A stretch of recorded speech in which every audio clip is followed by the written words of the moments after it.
The Seattle Sounders' brand new 2025 kit is here. Inspired by two traditional Southern Coast Salish weaving techniques, twilling and twinning. These techniques, passed down through generations, honor the resilience, deep-rooted ties, and creativity that define the cultural fabric of this region. The striking deep blue jersey will be worn by the Sounders for the next 2 seasons to honor the club's deep connection with the Puget Sound and shared responsibility as stewards of the greater Salish Sea watershed. Backing up that commitment, the Seattle Sounders will donate up to $50,000 to benefit community charities around the Puget Sound region. To get your very own Salish Sea kit, visit lobbingscorchers.com/kit. That's lobbingscorchers.com/KIT.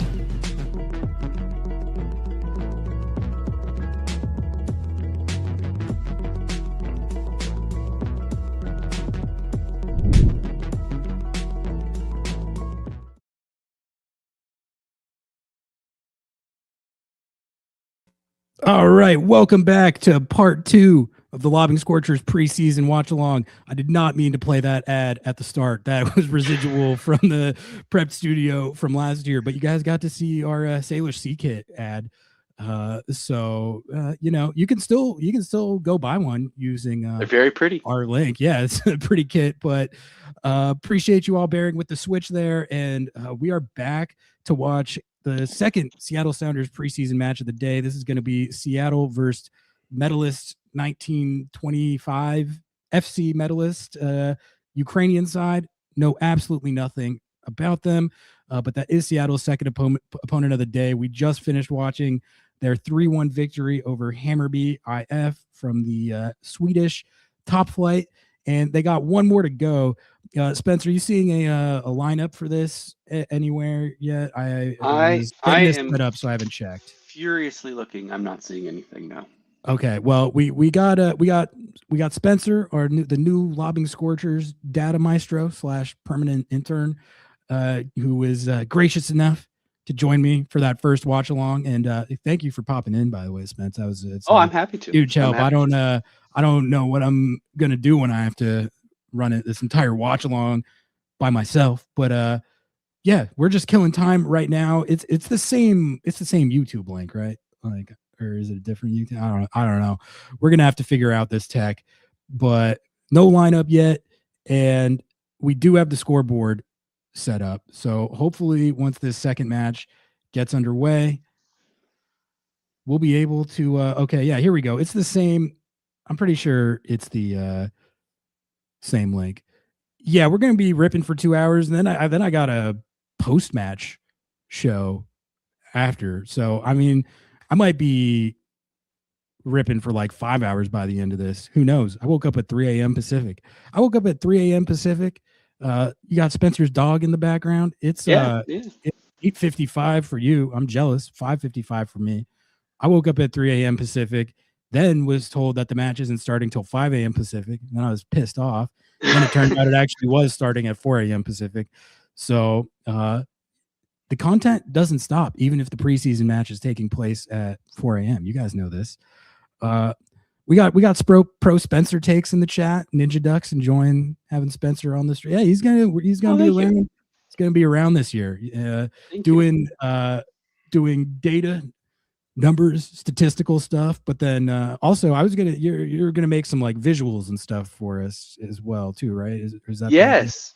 So I think I'm okay to say this. The goal of my whole role is just to try to raise the floor of the conversation. So every now and again, you get weirdos who just come in and just have a bad time and want to say something ridiculous. That's just not quite true. So I am hoping to feed both Noah and Ari, and then additionally make some content to properly frame things within the correct context. So one of the things that perhaps national pundits fail to recognize is the context around decisions. It's really easy to rip off a half-baked take, especially if you got 30 teams, to pick from, and you can do whatever you want. So one of the things that we're going to be working on is game previews, and instead of like I think it's going to be 3-2, really trying to drill down into that middle level of what are we looking for, and particularly what are the matchups we think we're going to try and exploit. those are going to be fun. Those will be on all the normal platforms as well. And then I've done some injury research, and so knock on wood, God forbid. But as the injuries continue to happen throughout the course of the season, we'll be doing some predictive analytics to try and frame the severity and kind of the duration and what we should see. So in that same vein, I actually have something prepared about Paul Areola, if you are interested. Oh, very. Okay. So he had an ACL tear. That was 287 injury days. And though what the research tells us, peer-reviewed science-backed journal papers, is we should expect to see about 70 to 85% of peak performance, whatever that peak would be. Now that peak is going to be relative to the 29, 30-year-old kind of season in performance. So for a reasonable expectation that I would have of Paul is I think anything north of 900 minutes, hey, we're taking it to the bank. We're laughing all the way. And I would really love to see him drop deeper and closer to the center of the field to do what he does really well, which is those line breaking passes. I do not think it will be long-term successful, as in the full duration of all the competitions of the season, to have Paul Areola bombing up and down. I think you have much better bombers. I think you have much younger bombers. He's a pretty good bomber. He is. And I think the threat of having him there to bomb is almost as valuable as having him bomb without putting the unnecessary load on the ACL. Okay. I was talking about the agenda of potentially having him play some left back this year. I was kind of toying of ideas on how to get certain guys on the field with other guys at the same time, because I think there are some interesting lineup questions this year, especially at that left mid spot. Like, we haven't talked about Pedro de la Vega at all, but like, he's the best player on the team theoretically, like when healthy. And then you also have Paul Areola and Georgie Manungu and Paul Rothrock in the mix there. So my idea on one way to get Paul Areola on the field while also being able to get someone else at right mid was to have him, not be the first choice left back. I'm on record as that's Nuhu's job, and it should be Nuhu's job. But there's going to be Nuhu can't play every second of every game. And last year, RBW was in the mix at left back a little more. And you were saying they listed RBW as a midfielder on the depth chart? That's what I saw on like the preseason, like these are the guys we're taking to the preseason. I don't know if that's like an official document. Obviously, when the roster regulations and rules come out mid-February, like we'll kind of know better. It could be an oversight. It could be something potentially interesting. Who knows? But to finish on this Paul Areola, so if we think of a field kind of like this, is like you're facing the opponent's goal. A lot of the bombers that we have, Manungu, Rothrock, and to some extent Pedro de la Vega, they're deep bombers. They want to get to that end line closer to the flag than perhaps the penalty spot. Where I think Paul can really cause havoc, Paul Areola that is if you take that bomb that happens and you tilt it about 7 degrees. So he's aiming at the near side front post on that left-hand side.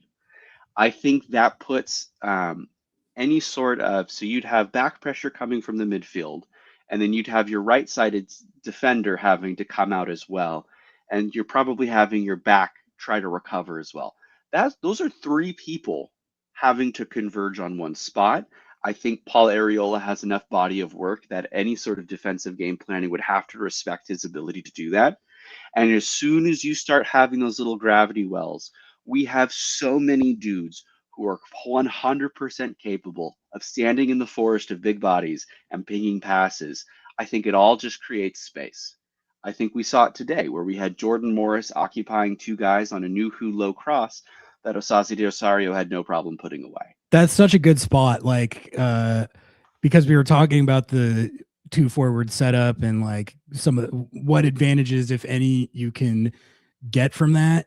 And I think you saw it on that play. It's a great cross by Nuhu to get that all the way through to the far post. But watch that replay, and that space is freed because of the run that Jordan makes. He doesn't score the goal, but he creates the space that allows Osaze to score the goal. That was cool to see. Like, if they tap into something with that, man, ooh, that could be just a So whole nother element. keep that in your mind. And now instead of Nuhu bombing north south, if we bend it towards that near side run, well, this is not quite true. But if we swap Areola for Nuhu, Areola has enough talent to put that away. He's done that before. Oh yeah. So if you don't respect Areola, well, now he's got a pretty good shot on goal, or there's a good cutback, or there's a good back pass into Ferreira or Rusnak. If you do respect that, you still have to account for Jordan Morris or Danny Musovsky. I think both of them could do that occupying role more or less equally well. And you have Osaze de Rosario just showing up in big spots. And I said this before in the earlier stream. He doesn't look it, but Osaze is 6'2" and 180 pounds. For a soccer player, that is quite large. You know, that's not quite late season Josie Altidore, Toronto FC 2016, 2017 size, but it's getting there. It's approaching that. And I think there's going to be a couple of center backs with a rude awakening, losing some shoulder to shoulders with him. And I think there's a chance to feast on that. Do you think they're gonna like switch to a 2-striker setup as their primary formation, or is this just preseason tinkering for a different look other than the 4-2-3-1? Potentially. I think if you are predisposed to think Jordan Morris is the incumbent at number 9, which I think is fine. It's a fair assumption. He is the highest paid player at that position. One of the things you don't want Jordan to do, in my mind, are the iron lung runs. So those big, long sweeping where he goes kind of out wide into the channel and crashes back in. He's very good at it. He still has very good over-the-top speed.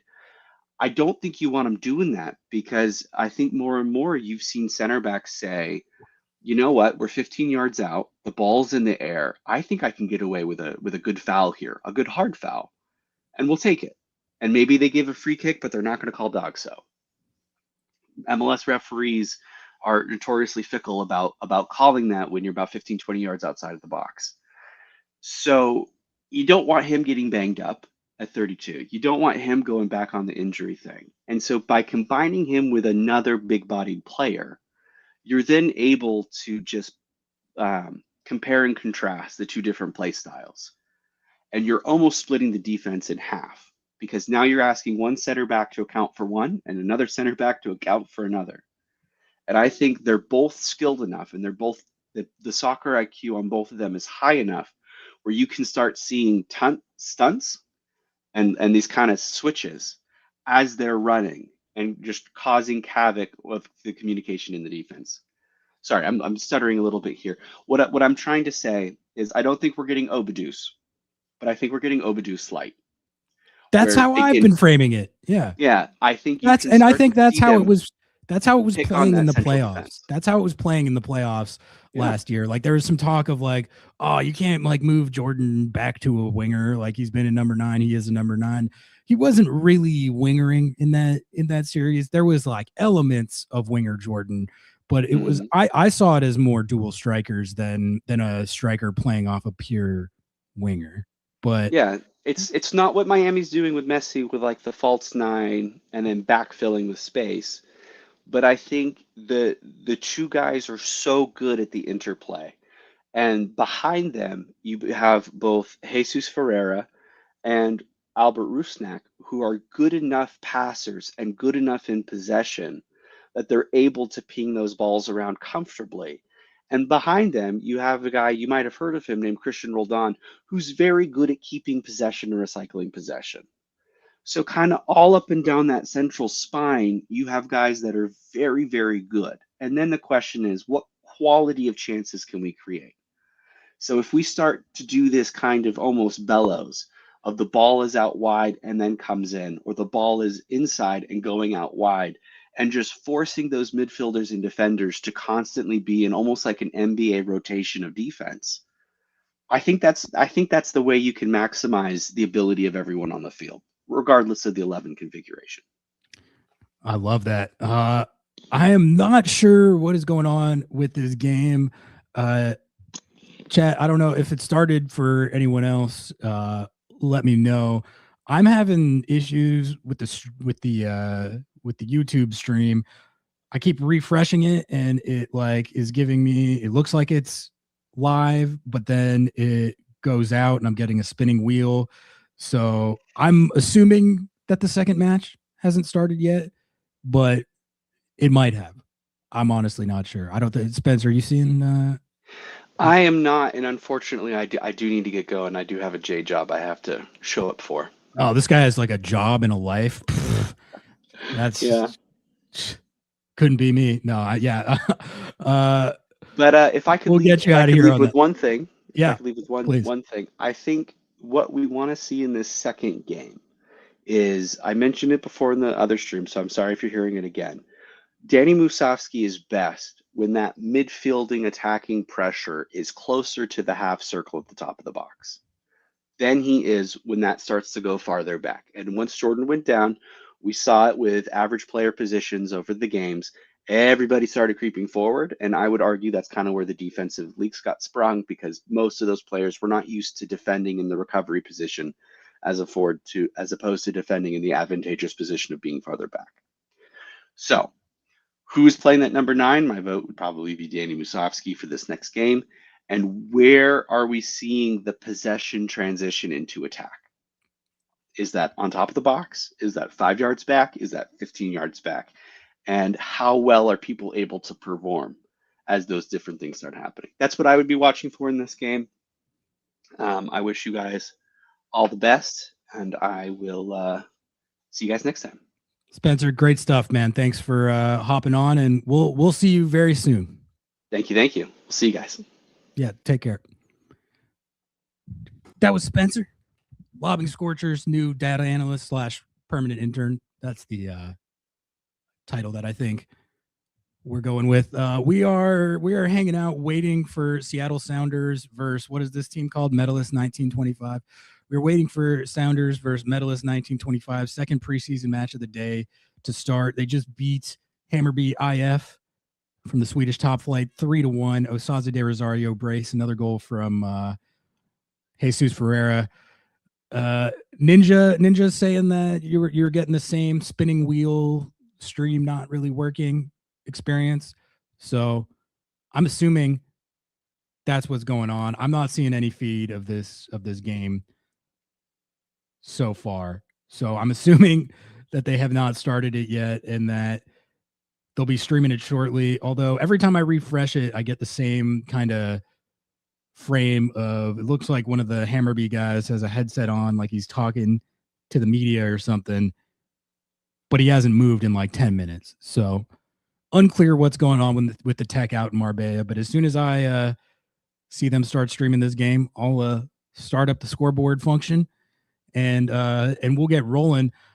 Hopefully they're able to get this tech sorted out, because watching that first game has got me excited for this second game. I'm not sure what the lineup is going to look like. I'm sure they're going to swap everyone out, but man, I gotta say, like, that first, I try to take all preseason with a grain of salt, and I think we all know that preseason results and how things look in preseason, it doesn't necessarily mean it's going to translate to the regular season. So all caveats, all preseason caveats acknowledged, but I really liked what I saw in that Hammarby game more than I expected. I think you saw a lot of the same stuff that made this a really good offense this year or last year, in terms of I thought the press was working, especially early in the first half.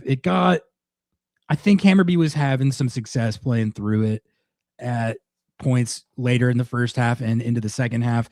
The defense definitely was under pressure during periods of that game, and they did concede a pretty bad equalizer. But I mean, as far as what we saw on offense, Osaze looked incredible. Like, he actually looked so good. And then obviously Jesus getting another goal. I mean, he's been kind of playing out of his mind this preseason. So Yeah, maybe people are saying it's now a 7 a.m. PT start time, but okay, let me just look this up real quick because I thought it said 6 a.m. If it's 7 a.m. and we have to hang out for a whole hour, okay, I can't get any clarity on this, man. So I'm just gonna hang out here until this second game starts. That means I'm sitting here for an hour, hanging out, talking about nothing. Then so be it. We're gonna be doing that together. I've been streaming since 4 a.m. If you're just tapping in, if you're just now waking up on the West Coast at 6:13 a.m., fake grinder, right? We've been up since 4 a.m. 7 PT. All right. I should have taken a break. I should have taken a break, but I can't do that because if I close the stream, then I have to make a new one. So we're hanging out, chat. You got me for 45 minutes with no game action. Honestly, if I could take some calls. I was thinking about doing that after the game, but we do have a dead zone here. So you know what? Screw it. I'm gonna toss the link into the chat. I'm gonna toss the link into the chat.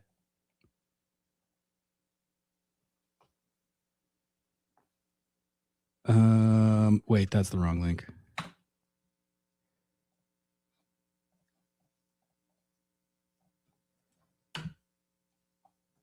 All right, I just dropped the link in the chat. So if anyone wants to call in and lay down some takes, either about the Sounders off season or on the Hammerby match, feel free to tap in. I could use a little co-host action now that Spencer's gone. So links right there. Go ahead. Tribe, if you're out there. Tribe, come on. I know you're watching, Tribe. Tap in. Lay down some takes. I got 45 minutes to kill. So if anyone's trying to get in on the takes in the discourse, feel free. Other than that, I'm just going to be hanging out here ripping my own takes. Looks like we got Pat in the queue, but it says you need to connect your mic and cam before I can add you to the stream, Pat. And you need at least a mic.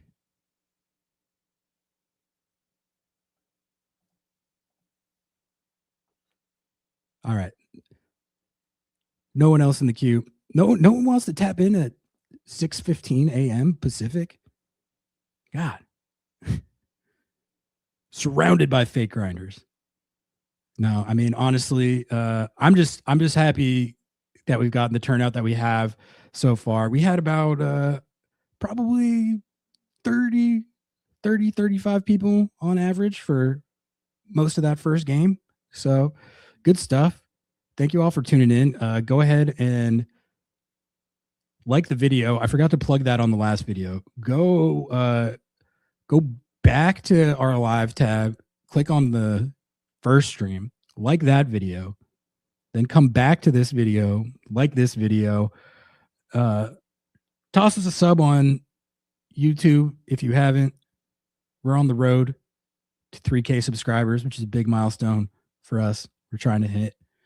Drop us a sub, write us a review, rate 5 stars. Follow the Facebook. I think we're streaming on Facebook, which is not something that I think we've done yet, but we're giving that a try. We're trying to get in the we discovered that Facebook is apparently a sleeping giant for us. So we're streaming on there. Toss us a like on there and follow the IG, follow the TikTok, all that good stuff. All right, we got stream action. The stream has switched from the feed of the previous game to now we've got the Sounders logo and the FC Metalist 1925 logo. Thanks for streaming on Facebook for us old folks. We got you. We got you. Love our elderly viewers. God, this is a tangent, but like we started update, like post into the Facebook. We're streaming on Facebook. And so I was on Facebook, which I'm not really much anymore, but I was on Facebook and I was looking around at what's going on there. Cause I don't really look at the Facebook timeline. I was like, let's check this out. What's going on? What's going on Facebook? I was scrolling and I was like, wow, I think this explains like a lot of what has gone wrong with society. There's just so much AI and fake shit, but different than other platforms, man. It's like nefarious how fake it is. All right, we got a couple people in the queue. Let's get some of you, the people, on to lay down some takes as we wait for Seattle to get started against FC Metalist 1925. We got Seattle Zen, and then we got Tribe after that. Thank you, Tribe. Thank you. Let's get Seattle Zen on the stage. What is going on? Hello, everybody. I think you might be are you a first-time caller? I don't know if we've had... I am a first-time caller, long-time listener, so pleasure to talk with you today. Just waiting outside of work before we open up. Awesome. Well, thanks for tapping in. Are you out in Seattle? Are you 6:20 a.m. right Originally now? Born in Seattle. I'm now in Oklahoma City, of all places. So. Oh, okay. Never been to Oklahoma. Well, thanks for calling in. What did you want to riff on? Preseason or Sounders off season in general? What's on your mind? I think from this match early in the morning, sorry if there's spoilers, but I think D-Rose eaten. I think he's hungry. He wants to make minutes. His interchange with Jesus Ferreira on the right on a couple of occasions, I think adds a nice wrinkle to the attack. And so I think that's pretty strong there. I think the Obed Vargas transfer was as good as it could have possibly been, given all the circumstances. I mean, we could have gone back in time and after the Champions League final said, yeah, let's get this guy on under 22. That would have been an option, but I don't know when the representation switched over and stuff like that. But yeah, at least a $3 million bag. I'm just curious, what do you think they're gonna do with that this year? Are they gonna hold money off Leva to next year and increase the GAM that way?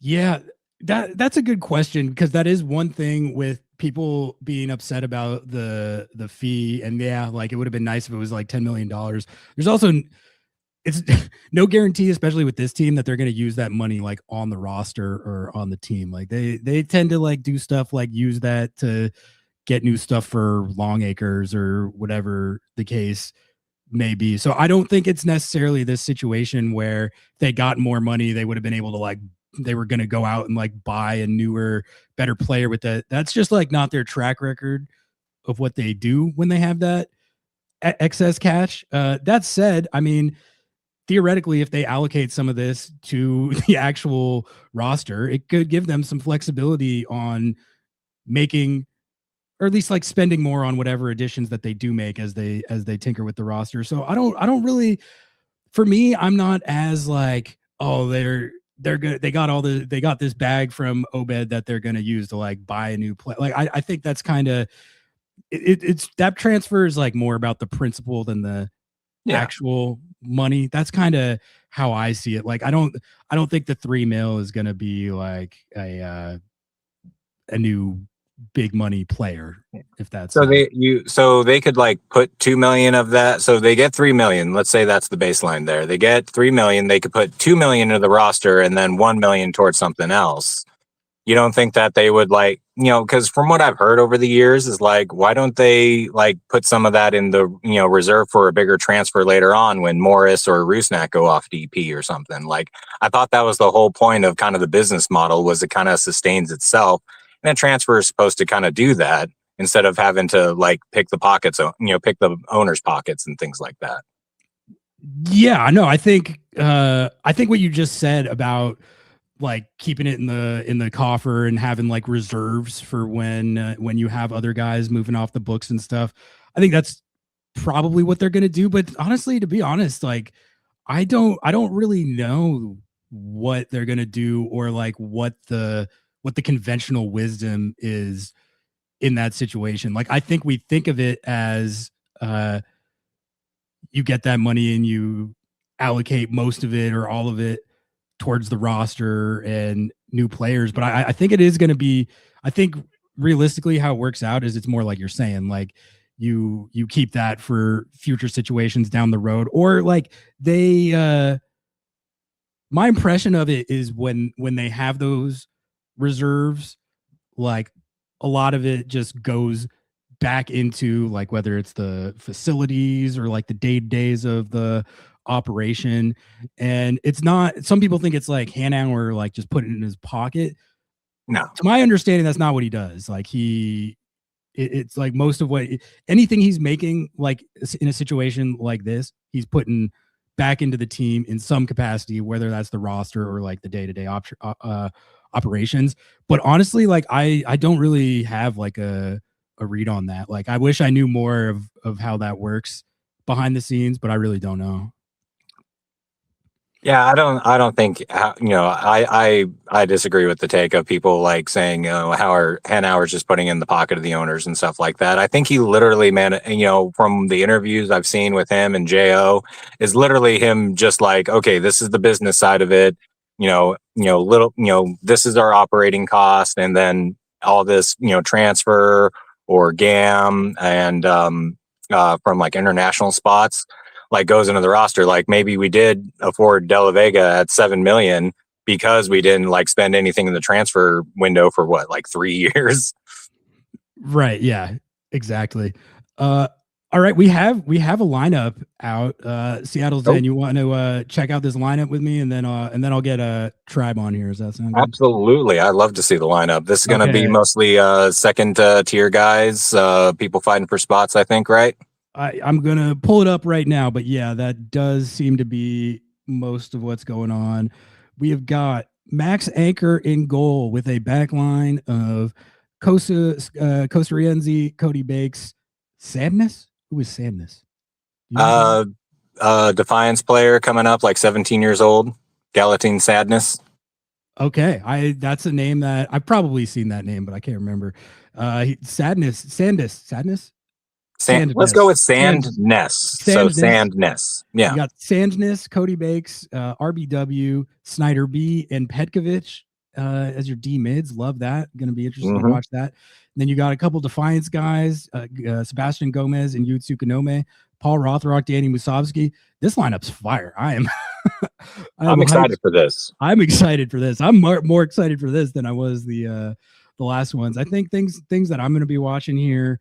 The Brunel Petkovic pairing, that is really, I think, the biggest thing to watch here.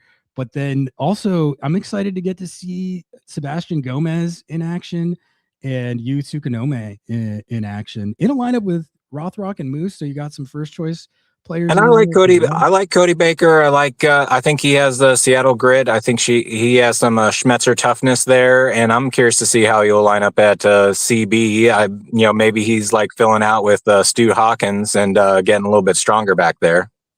Yeah. He back from his loan with Sacramento Republic. So all right, this lineup is fire. We're gonna get to see some good stuff. I really, I think if I had to pick one of these players that I'm gonna be watching the closest, it's gotta be. I mean, I'll be watching the Defiance guys, but I'm curious about Petkovic, man. This is the U22. Yep. The fabled. This is. He's got a tag on him. He's got the tag. He supposedly is good. If he's got a U22 tag, and Charlotte FC at one point spent a couple milli on this guy, so maybe he could just be a total bust. But I think there's at least a chance there that they could be onto something. And as you said, they know how to build 6s and 8s here in Seattle. Exactly. It's 6 and 8 FC. So, all right. Well, Seattle Zen, thank you for just one more thought. It looked like in the first game, I wasn't able to pay the super close attention. It looked like a 3-5-2 whereas this one looks more like a 4-2-3-1 kind of setup. So I think they're kind of tinkering with different formations for, different opportunities, I think. So really excited to see it. Yeah, no, that's a good shout. They had that. I think it was a 3-5-2 in that first game, and I'm interested to see if they kind of run that as a first choice lineup, or if that's more just like a curveball look that they're drilling. But I think that's one of the big storylines to keep an eye on for the rest of preseason. Seattle Zen, thank you for calling in, and we'll talk to you soon. Talk to you soon. Go Sounders. Take care. All right, we got Tribe, and then looks like we got Caleb. I see the drum set. All right, Tribe, if you're ready, I am going to pop you on the stage. I don't know if you're actually there. Tribe, can you turn your video on, or are you going no video today? There he is. Bro, there he is. Bro, 24 hours, bro. I can't have the video on. It's abysmal right now. That's fine. I was just making sure you were actually there. No, I got you. No, I got you, man. Are you on an all-nighter right now? Is that what you said? I'm actually 36 hours in, I think. Jesus Christ, brother.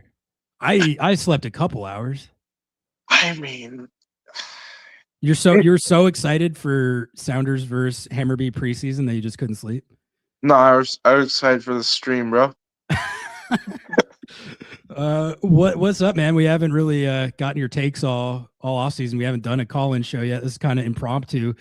What do you like? What do you think of the off season? First of all, a new U22. A little bit. You got Hassani Dotson coming in. This Obed transfer.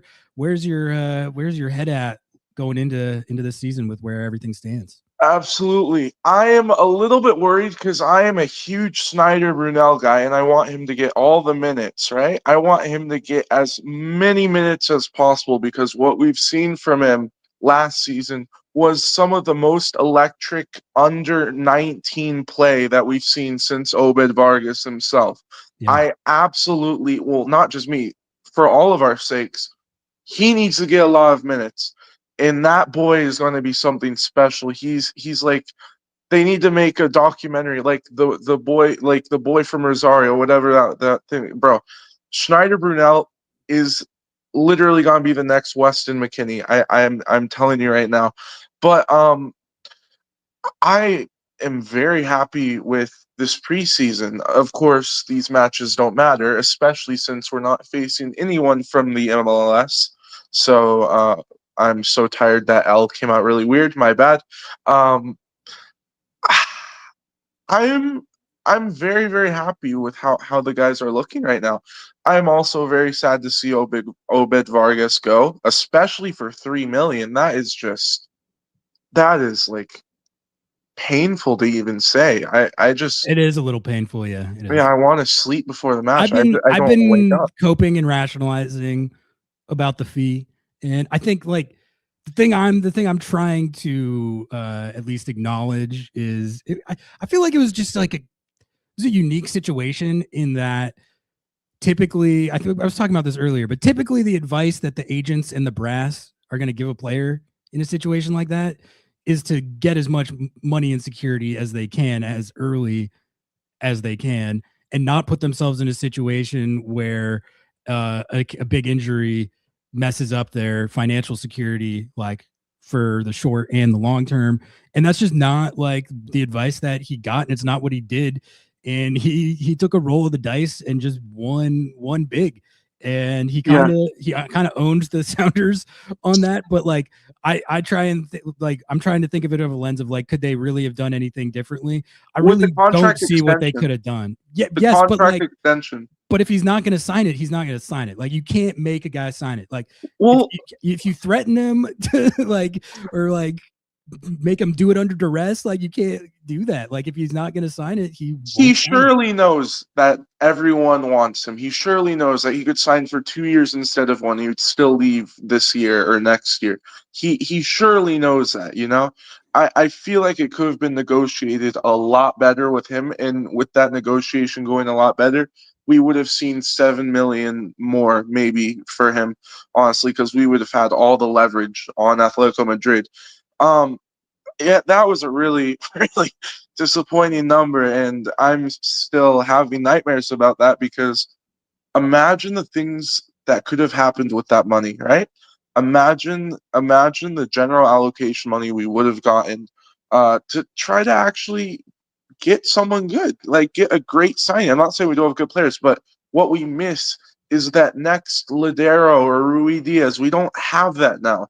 And that's what this money is supposed to be. That the closest thing we have right now is Rusnak or De La Vega. And I mean, health wise, let's be honest, De La Vega is a little bit injury prone, but he well, to be fair, it was sort of an unfair injury, but he is theoretically the player on the roster who represents that Ladero or Rui Diaz tier investment, Rui Diaz Ladero tier player. And I think he is that talent wise. Is he that like makeup personality leadership wise? Like no, but like I don't think he needs to be a super vocal like Ladero style leader on this team. He just needs to go out there and do what we saw him do on the field last year. He just it's just I really believe in the talent level that much. It's just a matter of like whether he can stay on the field or not. But like that's theoretically like your needle mover, your biggest needle mover, your biggest game changer. They just got to get him healthy and hopefully stay healthy. Exactly. And one thing before I go, and I will absolutely try to keep, I'll just chug a few monsters and call it a night for the game. I looking at what Minnesota United just did with James Rodriguez, we need to start investing. We really have the power to bring in someone big that can just take us that next level, you know? I don't know why we haven't signed anyone like Clint Dempsey or Obafemi Martins, like that high caliber name in so long. But if we do, I swear this team will be getting more than just the Leagues Cup. We probably would have won MLS Cup last year, looking at how we did. You know what I'm saying, kind of. Yeah, I hear what you're saying. I also like when I look at what Minnesota's doing with James right now. I think that's a sign of desperation. I don't think that's a sign of ambition. I think that's a sign of we lost like all our good players over the offseason, including our goalkeeper of the year and our coach, and we need something to get people excited. And like James was at one point a great player, but he's 34 and he was in Liga MX before this, putting up pretty average stats that I saw. So like your point's taken. I'm just saying like there's some names like this where like James, and even with what the Quakes are doing with Timo Werner, I'm like, are you really like splashing or are you throwing a Hail Mary because you lost a bunch of guys this offseason and you need just something to hang your hat on? Like, so I think there can be a fine line with that is all I'm saying. Speaking of, where does Miami get $30 million? Where does that come from? I mean, they're allowed to cheat. That is, I mean, it comes from Jorge Mas, but yeah, no, I mean, like their off season's been ridiculous. I'm scared, man. I'm scared. But anyways, I will let you to it, and I will be enjoying the stream. Hopefully awake. Sounds good, Tribe. Get some sleep if you need to, brother. Yeah, after the next match. Hey, love you as always, brother. Cheers. Yeah, see you, man. Have a good one. All right, we got Caleb, and then we got the man himself. I see him in the lobby. Sounder Naves. We've been talking about getting him on the show for years, so I'm excited to get Naves on. But we got Caleb. We got the drum set first. We're gonna bring him to the stage right now. Caleb, what's up, man? At your drum set with the Ballard FC kit.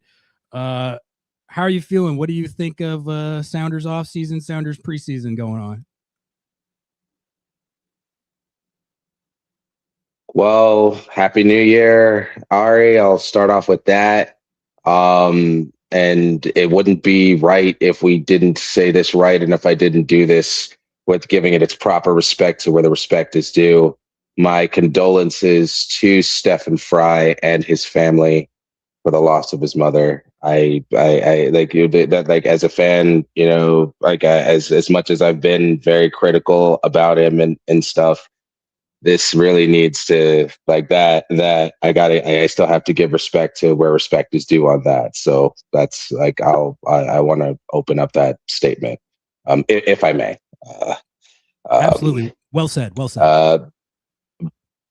But for the off season, to be honest, again, this is typical Craig Weibel.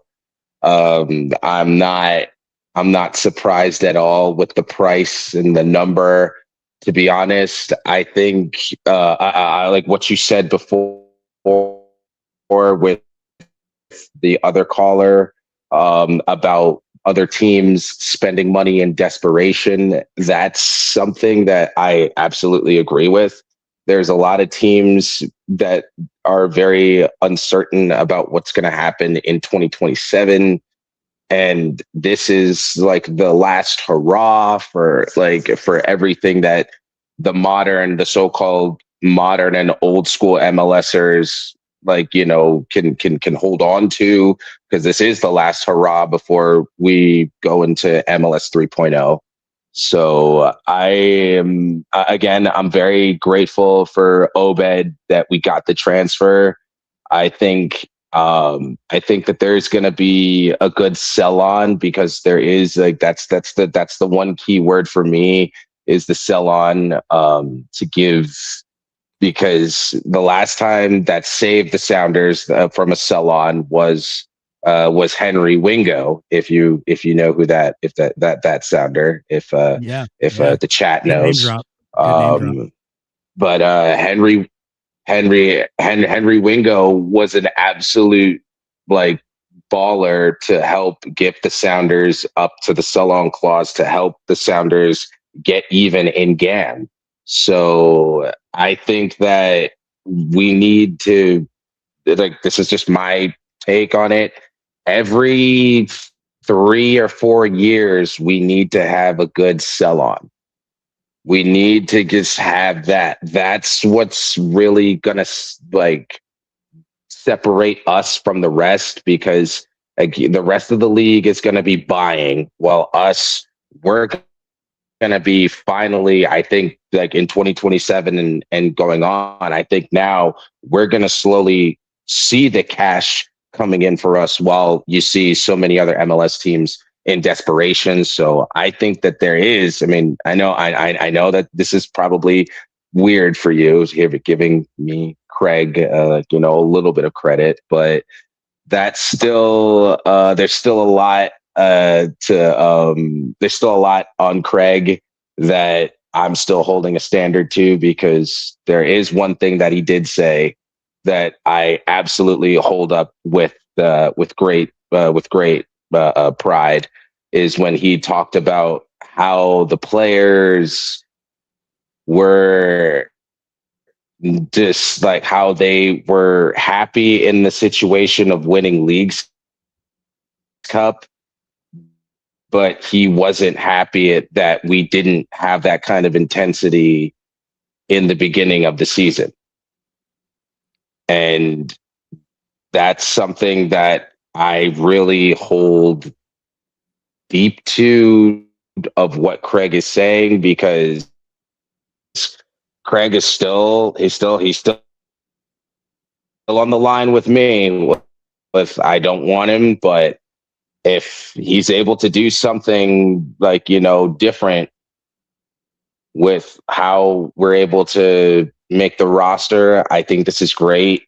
And to be honest, with the international front, with the game against Hammarby right now that we just played, it's really shown. I thought that it was great cohesion, great versatility on all ends, and I wouldn't. I look forward to more with our roster and coming into CONCACAF.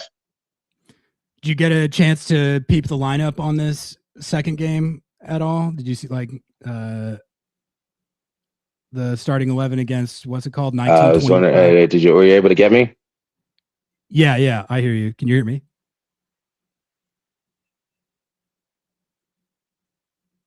Might have lost. Yeah, yes, I was able to with what the yes, I like the young, I love the young crowd. I think this is very good. The Petrovic signing is it Craig Weibel move, and I'm going to say this in a way that maybe you can understand me in a Craig Weibel sense. Like, if you can understand what I'm saying, the Petrovic signing is kind of like a Damir Krylak signing. That what Craig did with RSL. That would be a good outcome, wouldn't it? Krylak was sick. And yeah, and that's exactly what, again, for the people that doesn't understand who Craig Weibel or what he's done, that's the kind of essence of what he's brought from when he was his former tenure at RSL, which, again, I'm not trying to go on it. I would love to have an analysis day with you on the preview to that to February 28th, if because I think that to be honest, again, everything is fine with our roster.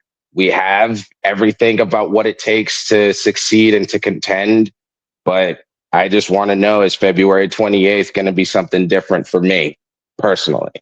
So, but I'm just going to jump off that tangent, and then I'll leave the floor. I will pass the torch back to you. No, good stuff, Caleb. I'm gonna get Sounder Naves on here. I got him in the queue, but you got any last thoughts, takes, observations, or anything you want to get out there about preseason or the off-season season coming up here?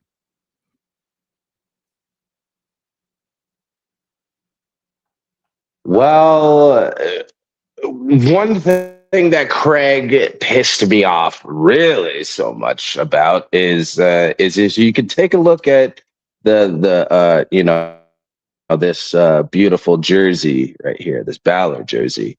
There was a player that I wanted to get from Ballard, but that so happened to not happen, and now that player plays for Will Ferrell FC now too. Kosakov. And I think that was a big, I think we should have gotten Kosakov in the, we should have snatched him up. But that's here or there, ne'er say. But again, I think that we're good. This is a good preseason. More preseason to come. You got De La Vega is going to be coming back very soon. And I really have great confidence in the team, and I can't wait to have moments where I'm up and I'm down and I'm crashing in and I'm crashing out on none other than the greatest show on our Lobbing Scorchers. Hell yeah, love that. Thanks, Caleb. Good stuff as always. Thanks for tapping in, man, and we'll catch you soon.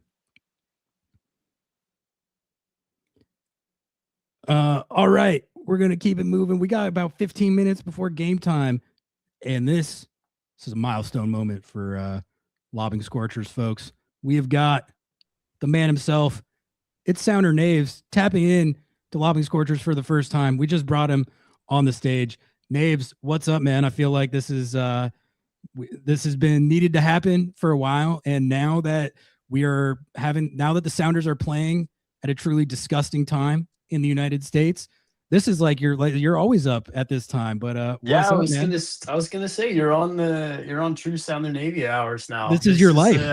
How you feeling? How's it agreeing with you? I don't know how you follow the team like this, man. This is inhumane. Having 3 kids means that I can 3 small kids I can survive on very little sleep these days. I had an alarm go off this morning at 3:00 in the morning, and I was like, this is messed up. I didn't think of it, but it's like, yeah, that's what Sounder Naves does for every game.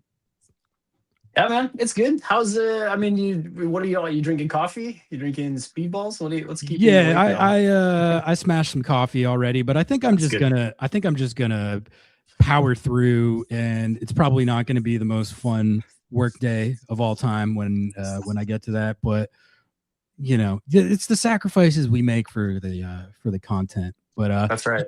did you see the whole Hammerby game? Yeah, I watched it.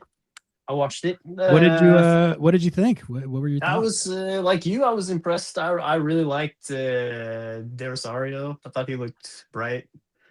Um, was a little bit worried about especially first like 20 minutes. Didn't like so much what I was seeing from the central midfield pair with Hassani and Christian, but I think they kind of figured it out by the end of it. I think they looked a lot better, especially second half. They were controlling it a lot better, and also just seems like they had gotten a better feel for like who's going, who's staying, who's filling holes, who's running out the press, who's that kind of stuff. The balance seemed better. Yeah, I don't know. I didn't really have a lot of thoughts. I was finishing up my work day while I was watching the game, so I didn't get to watch it as closely as I would have liked, but I'll probably watch it again tonight. What do you make of just the whole striker situation? Because we were talking about a 2-striker setup as something that they did do in the playoffs last year, and it worked well. Now they ran Jordan Osaze out there, and it looked pretty damn good. And we're about to watch Moose start this second game, but you got like 3 guys there, it seems like, that need minutes. Like, do you think a 2-striker look is a good way to do that? Yeah, I like it. I think it's a good club to have in the bag. I mean, especially when we come up against teams that play 3 in the back. I think it's good to try to post up with 2 guys up front and take up and occupy those center backs and get them moving around, because I think so often teams just roll out their 4-2-3-1 or whatever, their 4-3-3, and have a central striker against 3 center backs, and then they just are erased out of the game because it's just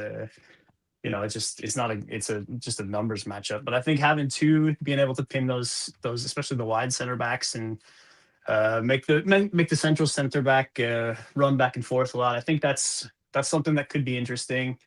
Not a lot of guys can live with Jordan. I mean, I think he's so big and strong, and is using his body better now, and also is better in the air than I think a lot of people give him credit for.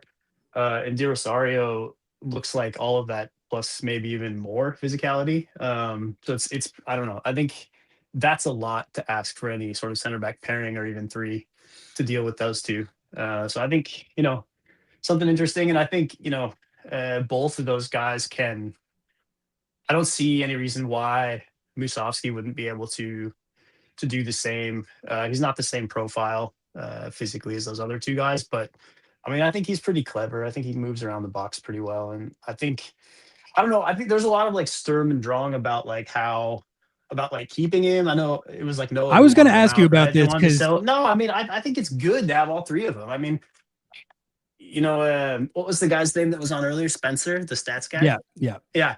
He was talking about trying to make sure that we keep guys from having to do like too many high effort sprints and stuff throughout the game. And like having 3 guys you can cycle through. I mean, Schmetz just needs to use the tools he has better. I think a lot of the times he just rolls the same guys out, and I don't know. I think 100% Musovski is as good or better than like a 75% Jordan, right? Like, I don't know. I'd rather keep guys fresh. Yeah, that's what I'm saying. I'd rather keep guys fresh so that everybody's, take a guy off at 60 and let another guy have 30, and that kind of stuff. I just think that it's a long season and there's a lot of travel. These guys get beat up, so I like having decent options at every position, and like center forward especially. Like you need a lot of high effort sprints from that position. So I think having 3 bodies that you trust there can only be a good thing. You got to be 3 or 4 deep at every spot on the field if you can help it. Like there's a lot of talk sometimes about like, well, how are you going to get all three of them their minutes? How are you going to have all three of them play? Like, it's a waste of resources to have like Danny and Jordan when you can't play, when you're not playing them both at the same time. Right? You're gonna need everyone. You're gonna need everyone. People get hurt. You have squad rotation. So like the idea that Moose isn't needed on the roster because there's like a surplus, that's just not really how MLS works. Like, Well, especially with like need the all idea hands of on selling deck. him. Yeah, I mean, especially with the idea of selling. I mean, the guy's 30 years old. He's had one like pretty good season, or I'd say really good season, but like, that's one. And I think he's scored pretty decent like minute or goal per minute ratio like his whole career when he's had consistent minutes. But like, there's I think like his ceiling is probably like what we saw. It's probably actually his ceiling is probably lower than what we saw last year. I think he got pretty kind of lucky in a lot of ways, but I don't think he's bad. Like, I think he's an effective player, and I don't know. I just think that like any money we would get for him if we sold him, I don't know if it's worth the like small haul that we would get to like not have a third potentially good or decent option at that position. Like, if we want to compete for all the trophies, like they always say we want to do, like, yeah, I just think it's he's a handy guy to have around, I think. I agree, Naves. I agree. I've been taking heat this offseason for saying it, so I appreciate someone else also saying. I think the idea of getting rid of Moose was actually actively bad. Like, not just like I see it differently than Noah or other people, but like they're arguing something it's being framed as like the smart way to roster build, when it would actually be like one of the stupidest things they could do in terms of roster building, is getting rid of a guy who ripped 14 goals in league play, 16 or 17 all comps for 500K or whatever, when you've got like this season coming up where you're in CCC and you got Leagues Cup and you got big aspirations for all of it. Like, there's no reason to be minimizing your depth chart like that. So yeah, no, I'm on the same page with that. But Naves, I do have to ask your takes on this whole Obed situation, the transfer to Atletico, but I think the fee as well. There's been a lot of consternation about how it wasn't for as much money as people wanted, and I think there's a feeling that could have been prevented with better planning back when they were negotiating the U22s. Like, how do you see this whole situation? Yeah, I mean, I think I've said a couple times that like probably would have been smart to nail him down to a U22 spot like earlier, like when he was coming off his back injury. And I get that was like only I think a year or maybe 18 months after he signed the first contract, but like, the guy went to like at like at 16, like it became obvious that he could hold his own in MLS. So I like, and potentially even like start for us. He started several games for us that year before he hurt his back. So I don't know. Like, I just think that probably would have been a good time to do it. But at the same time, like, I get why they didn't. Like, it's I get why that they thought, well, we can get this done like next year or whatever. Like, we have other roster like spots that we need to. And I think at that time they only had one U22 spot open, right? Like, if I remember right, if I'm getting my dates right. But so I get it. But like, Obed didn't surprise anybody, I don't think. Like, everybody knew this guy was like, the potential was sky high, like when he was 15. I remember even like the year before, like that one year when he played, I think it was only the one game in Austin, right? Like, people like even like I think Garth was talking about it with Jackson on Sounders Weekly about how like just this kid's blowing people away, right? So it's not like he snuck up on anybody. So I kind of think like it was possible, but at the same time I get why they didn't. Because I think, if he had another year on his contract now, I'm sure that he could have commanded a bigger fee. But then at the same time, I don't care, because like they maxed their GAM. Like, I don't care if Adrian gets $3 or $10 million. Like, he maxed his GAM, the max GAM return, right? So it's like, That's a good point. That's what I care about. Like, and I don't know, it seems like Adrian's strapped all the time, but I think he can probably like survive not making 10 million and only making 3 million. I think it'll be my all right. guess. And plus, like, if Obed is as good as we think he is, and the kid's succeeded at every sort of challenge he's been dropped into, so we'll see what happens with Atletico. But I mean, if he if he succeeds, it sounds like they'll get, potentially up to like twice that in add-ons and stuff. So I don't know. I not a big deal to me. Like, I think they probably could have played it better, but maybe that's only in hindsight, and I'm kind of happy with it. I'm happy for Obed, and yeah, I don't know. I'm not super upset about anything. I think like, I don't know. I'm kind of at the point now where like I'm keeping a lot of things, like a lot of my like opinions, I'm kind of keeping at arm's length a little bit now, because and not like dying on any hills, because so much of succeeding in MLS is just being pragmatic and like using the tools available and pulling levers at, different times when you need them, and like trying not to like, it's more kind of like, I don't know. I think we talk a lot about how like Garth is a high floor guy and not a high ceiling guy. And to be honest, I think that's a really like just like a really good strategy in MLS, because so much of it is just like minimizing the like valleys in the season, because like so often like you're just out like three of your, five best players or whatever because of injuries, or like guys got to rest, like been flying back and forth to the East Coast, like whatever, like guys got to, it's a long season. So I think to the extent that you can keep your floor high, uh I think the Sounders have done a pretty good job at that, kind of like stay at like 50, I 55, think that's kind of what they're best 60 at. points. Like Yeah, they're not, they're like, and they're stay competitive, never, right? they're never going to be like the plus 50, 68 point, like Inter Miami, LAFC type of regular season team.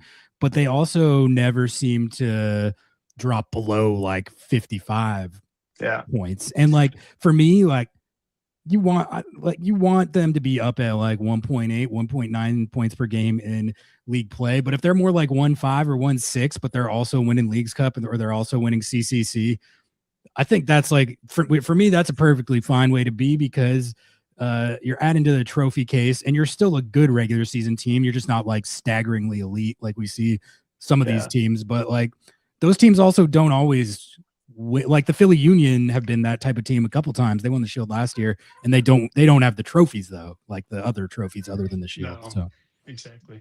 Yeah, and I don't know. Like, I just think that like we got to keep. Oh, actually, my kids are yelling at me now. The iPad didn't keep them nailed down for long enough. So tell them that you're ripping takes, man, or get them on the pod. Yeah, no, you want? Yeah, whatever. He's 3. I'm sure he can't cause too much trouble. Yeah, he can fend for himself. No, I should actually probably get going, but let's chop it up again, Ari. I'll try to, next time you have a stream it. Yeah, we'll coordinate. Maybe there'll be another time where I'm streaming at some random hour, but if not, like I'll just get on your ass to stay up till 3 a.m. Norway time. I can do it. You're in Norway, right? I have that right. Okay. Sick. Well, yeah, thanks for calling in, man. It was awesome to actually get to talk to you on not Twitter or Blue Sky, and yeah, we'll get it going again soon. Sweet. All right, man. Peace. Later, Dave. Have a good one. All right. Thank you for everyone who called in to kill that little gap here before the game. It looks like this is actually going to start as I look back at my stream. Yeah, we got some soccer players walking onto the field. I'd imagine those are the 1925 Metalist guys, because they're wearing the white jerseys. But it does appear that Seattle Sounders preseason match 2 is going to be getting underway shortly in Marbella. It also looks like it is cleared up in Marbella. That first game was played in the rain. But there's no, I'm not seeing any rain on the lens. I am now seeing the teams take the field for the pregame introductions. So this is a go. We're going to get the scoreboard function up and running as soon as it actually starts. But I did okay, I do have to find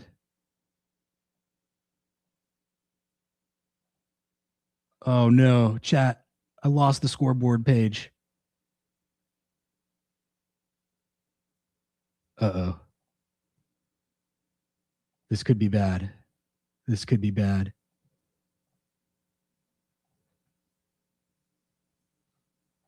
All right, scoreboard function might be chalked.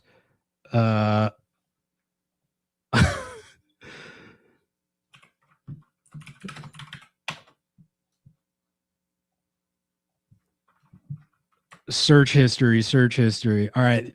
I might be not super locked in for a second here while I try and figure this out. Because we got to have the scoreboard function. But I messed up and I closed the tab and now I don't know where it is. So we might just be looking at a 0-0 situation. Damn it. How did I do that? This is where we need Noah. He and Jo have not been reachable so far today. So I was hoping to get them on the show later, but we might be chalked on the scoreboard tech. It'll be cool to still have there visually, I guess, but that's a little frustrating. I had that fucking tab open, bro. I had it open. Why did I close that? Stupid.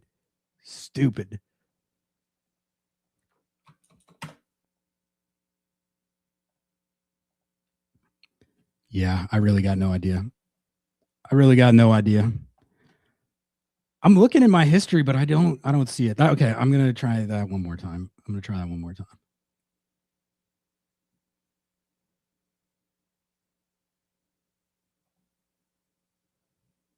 Okay, I think this is going to work.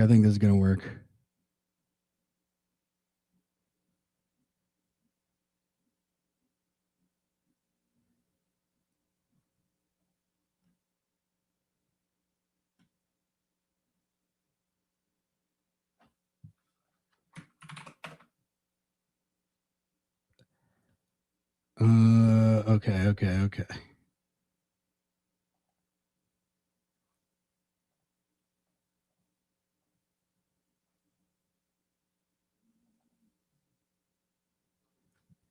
Damn, I really can't find the link, chat.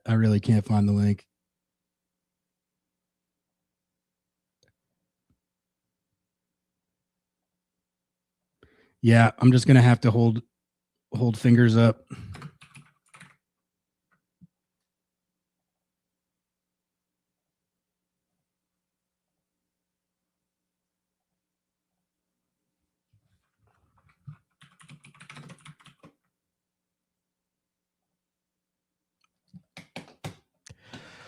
Oh, that's frustrating. That's incredibly tilting. Unforced error. But we will still have the watch along. The game has started, so ignore the scoreboard function. I'm sure we're going to have people tapping in and telling me that it's not going, so I'm going to have to deal with that. That is a self-inflicted wound. But at the very least, we are 30 seconds into second preseason match of the day, and this is a good lineup here. We got the Petkovic start. We got the Petkovic Snyder B duo in midfield, so that's right up my alley. You all know I'm the Snyder B guy, and I'm also I think we should all be interested to see what Petkovic can do. I know there's not like a lot of excitement around that move. Just I think because it's one of those situations where they're getting him from another MLS team, so I think that's inherently not flashy, not exciting. And he also, it seemed like he didn't really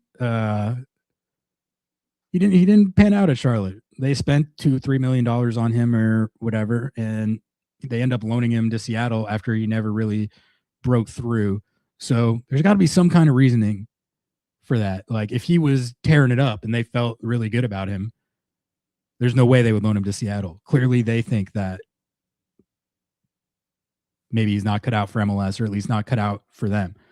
But that doesn't mean that in Seattle's ecosystem, they can't get something out of him that they weren't getting in Charlotte. I think the thing is there's clearly raw talent there. So it's up to them to capitalize on that. Nice early sequence for Seattle. You got KKR playing in Rothrock. Now they're knocking it back around out to Snyder B. Pretty decent little spell of possession there. There is a giveaway, and 1925 medalists back on the ball. No, we can't stream the actual game, Yoshi, if that's what you're asking. We are definitely not. We don't have broadcast rights to do that, but I can drop the YouTube link into the actual game for anyone that doesn't have it. I'll do that right now just in case. I mean, it's on all Sounders socials, but if you're having trouble finding the game, that's where it's at. I think they are playing on a different pitch. I don't know if it's smaller. It's also not raining, so maybe that's why it looks different. I'm going to give one more crack at finding this scoreboard overlay.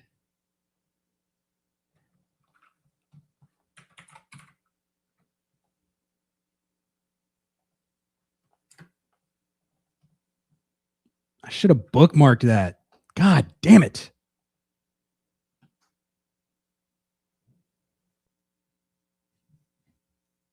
I'm actually so tilted about this, chat. I'm actually so tilted.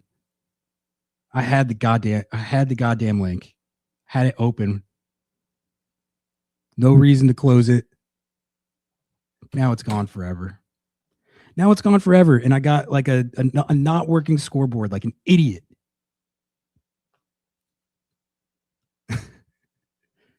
Oh, I didn't even see your comment, Nick, but it's mostly my own irritation at closing the link, but then also having just a not working scoreboard like a dumbass. That's just not good visuals.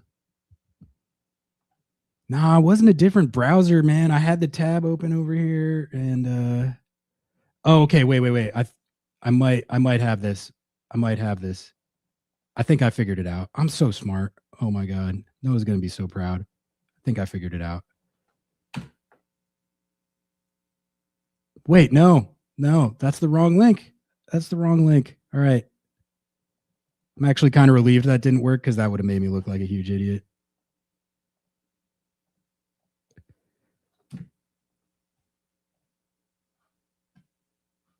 All right.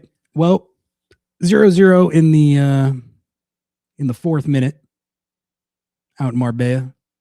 Seattle's second preseason game of the day. 3-1 victory over Hammarby of the Swedish top flight in the first game. That first game, oh man, I mean, I'm like more interested to see this lineup because I feel like the last lineup, that's like going to be the lineup. That's the first choice 11. Those are the guys that are going to be out there in a first choice 11 type scenario. This is more interesting as far as like the guys battling for bigger roles lower down on the depth chart. And, you got guys trying to prove themselves like Snyder and Petkovic and stuff like that. So it's a lot more intrigue. It's a lot more compelling, this lineup, than the last one from that standpoint. But I got to say, guys, like that first one was fun to watch, man. Osaze looking that good, I think, is a great sign just because I've been hearing rumblings that he was ripping it up in camp already. And then to see him go out there and look, I mean, he was flat out dominant at times. He was taking it to that Swedish team, gets the brace, and then the Ferreira goal as well, as we have Snyder Brunel. Ooh, that looked nice. Looked like that was going on target. It's going to go out, I think, for a corner or a throw. It's either going to be one of the two. It's going to be a throw in, it looks like. Snyder B making his presence felt early. Okay, I was a little behind there. Up in the 7th minute now.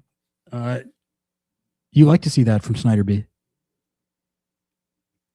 Anyway, what was I saying? The movement and just sequence of play that led up to the Ferreira goal, the Rusnak assist, but also the finish from Jesus. I think there was some confirmation there of the people that we've been told have been standouts at camp so far, Jesus Ferreira and Osaze de Rosario. That translated to that game. I thought they both looked really good.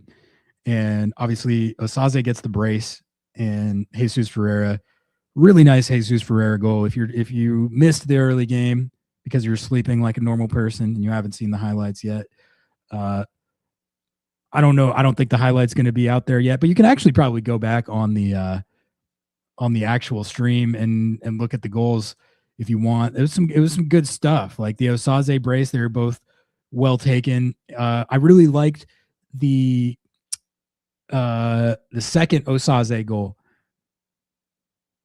where you got the Nuhu assist. I think Spence had a great spot on that of their center backs closing in on Jordan, freeing up the space for Osaze to slide into at the far post. And then let's credit Nuhu. That's a good dime. That's a good cross. Nice assist. He doesn't need to be dishing pinpoint dimes from out there or anything. Like if situations like that, if he can just slide it to the far post with Jordan making a central run and Osaze crashing the far post,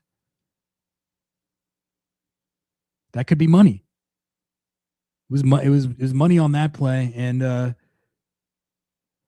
mostly I think it's just, it can only mean good things if Osaze is looking like this, because I think he had a very nice year last year. He did some exciting stuff, and he really, like, the fact that he was the one who stepped up, scored the goal in the Leagues Cup final to put him up in the Leagues Cup final on Messi and the Barca boys. Like, that was all great. That was a good foundation. But I think this year for him is about, like, it's honestly similar to the situation Moose is in, frankly, like proving that what he did last year was who he is as a player and not an outlier. But, you know, he's also younger than Moose. And I think still, even he's like 24 at this point, but like he's still kind of just getting started in his career as far as having a regular role in a top flight league. You know what I mean? So he's off to a good start in showing that what he did last year was who he really is as a player. And not only that, but like improving on that. Like, honestly, that game, he looked better. That was like a more complete type of performance than I think we were seeing from him last year when he was scoring some good goals, but maybe the nuances of the game he wasn't as refined at. Like, I feel like there was a lot more nuances and subtle stuff he was doing as far as his movement and the runs he was making and just how he was playing. So, you know, I don't want to overstate it. It's just one preseason game against a Swedish team that I've never really heard of, but encouraging nonetheless. As for this game, I think this is really all about the midfield for me. Rothrock and Moose are both out there, but I feel like I pretty much know what's up with those guys at this point. I know what they're going to bring. Moose does have the kind of, he only has done it for 1 year storyline, but I think more or less I feel like I know what I'm going to get from Moose. But Snyder B and Petkovic, who I haven't been keeping a close enough eye on so far. I'm going to try and do that for the rest of the game, just kind of get a better idea of his skill set. You know, I know what people say his skill set is, but I want to see it in action because it doesn't always play the same on every team. How he played in Charlotte is probably going to be different than he plays in Seattle. And I'm curious, like, what type of skill set are we talking as far as, like, does he defend? Is he a purely attacking player? Is he only good for long passes and switches? Like, what are we talking about here? Snyder, I feel like I watched enough last year to have a better idea on stuff like that. And oh my goodness, the Sounders just conceded an absolute howler. Oh boy. That is a goalkeeper howler if I've ever seen one. Poor Max Anchor. Thankfully, we're not doing instant replay today. I will not be updating the scoreboard function because I can't, because I closed the link.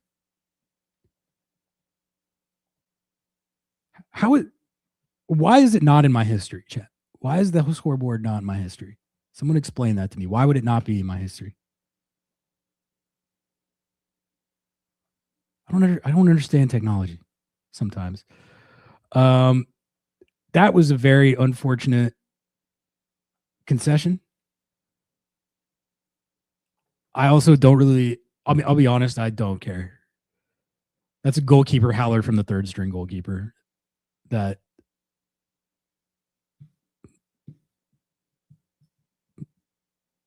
I'm in favor of that goal getting conceded because it was kind of funny. Fine with it. Don't have that happen in the regular season. The score is 1-0. Can I fucking take this scoreboard off? This is going to piss me off the whole stream. I can't function like this.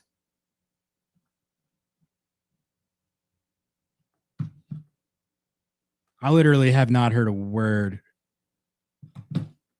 from J.O. and Noah.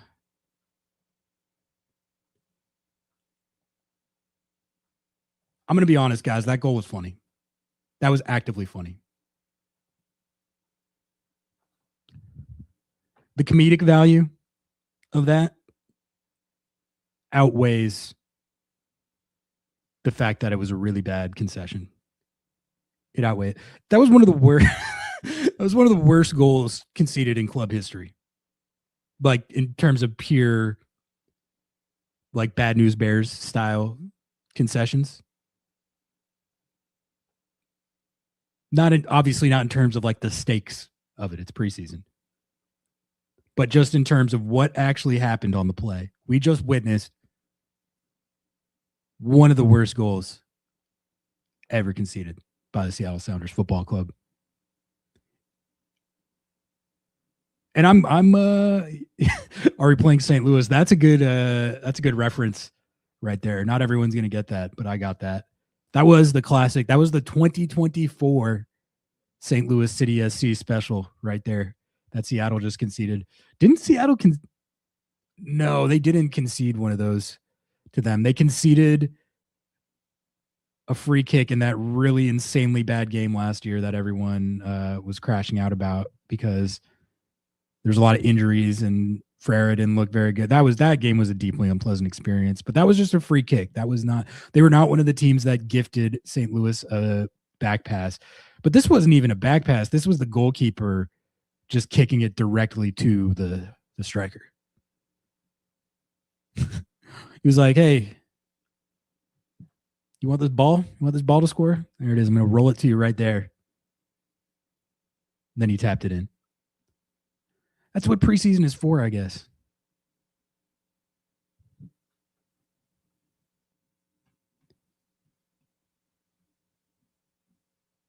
Yeah, better to get it out of the way now. I guess it's like it's not really what you want to see from Anchor, but again, third string goalkeeper. He's going to be the Tacoma Defiance goalkeeper, I think. So, unfortunate start, but also pretty funny and meaningless.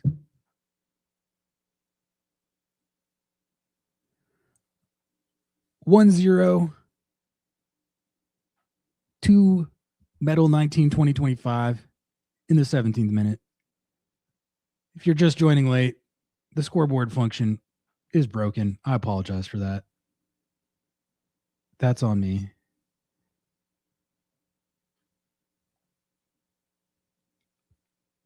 I'm going to keep trying to fix it because it's pissing me off so bad, but I think I know that it's chalked.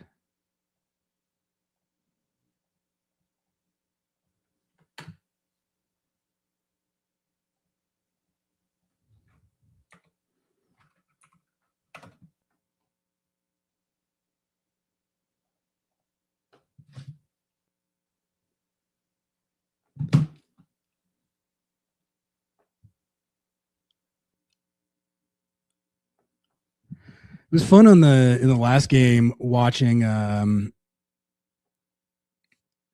the Swedish fans invade the Sounders chat a little bit.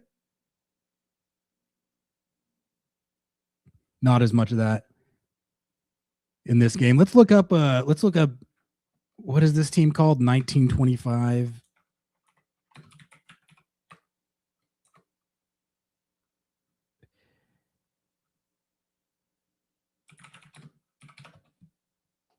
Metalist. I keep saying metal. FC Metalist 1925 Kharkiv.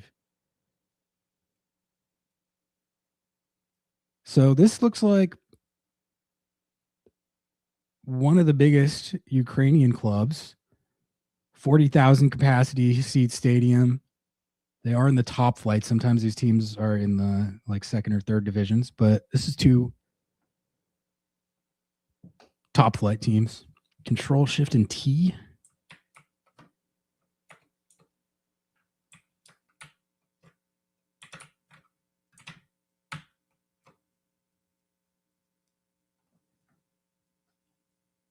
All right, I'm going to try that.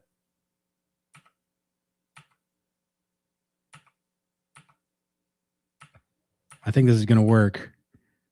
Oh my God, it worked. Whoever just said Control T, you are goated. All right, 17th minute. Let's fix this. Wait, can I do that?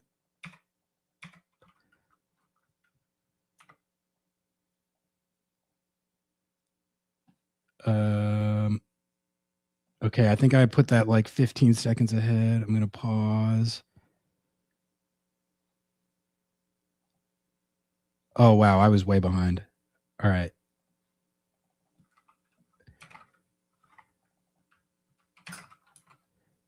Sorry, guys. 1 sec, but this is going to be worth it. Oops, that's not correct.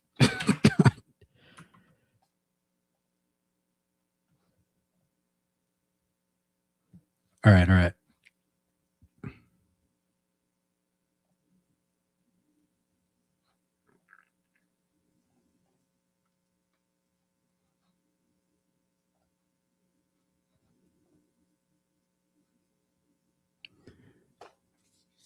Is that roughly right? Is that roughly right?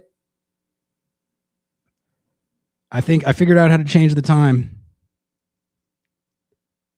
Yoshi, you're the MVP of the stream for helping me fix that.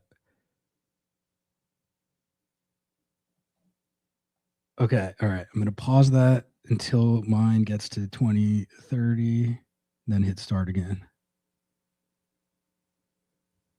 40 seconds off. All right, I paused it.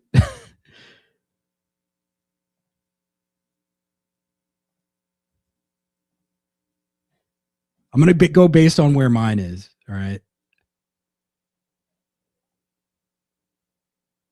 Third string tech. I'm a big tech scrub for that, but I'm just glad we got it fixed. If this whole video had a 0-0 scoreboard for the rest of the time, I don't think I'd be able to live with myself. I don't even really care if the time now doesn't match. At least there is a time and it's got a score. So all is right with the world.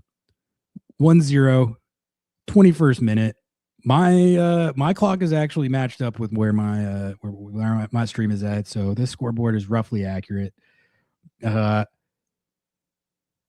Sounders have had a couple of decent little chances. Snyder B had that one that looked like it could be going on target. And then there was one other sequence right after they conceded where I remember a kind of dangerous looking cross. But the novelty lineup has not managed to score a goal yet. They did concede a deeply comedic goal. So there is that, which was obviously unfortunate, but I'm going to say it. I'm glad it happened.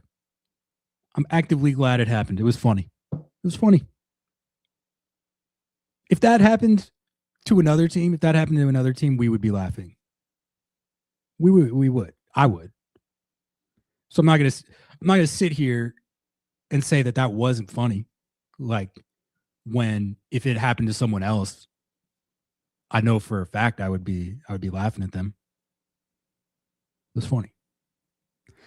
Goalkeeper howlers where they pass it directly to the other team are always kind of funny.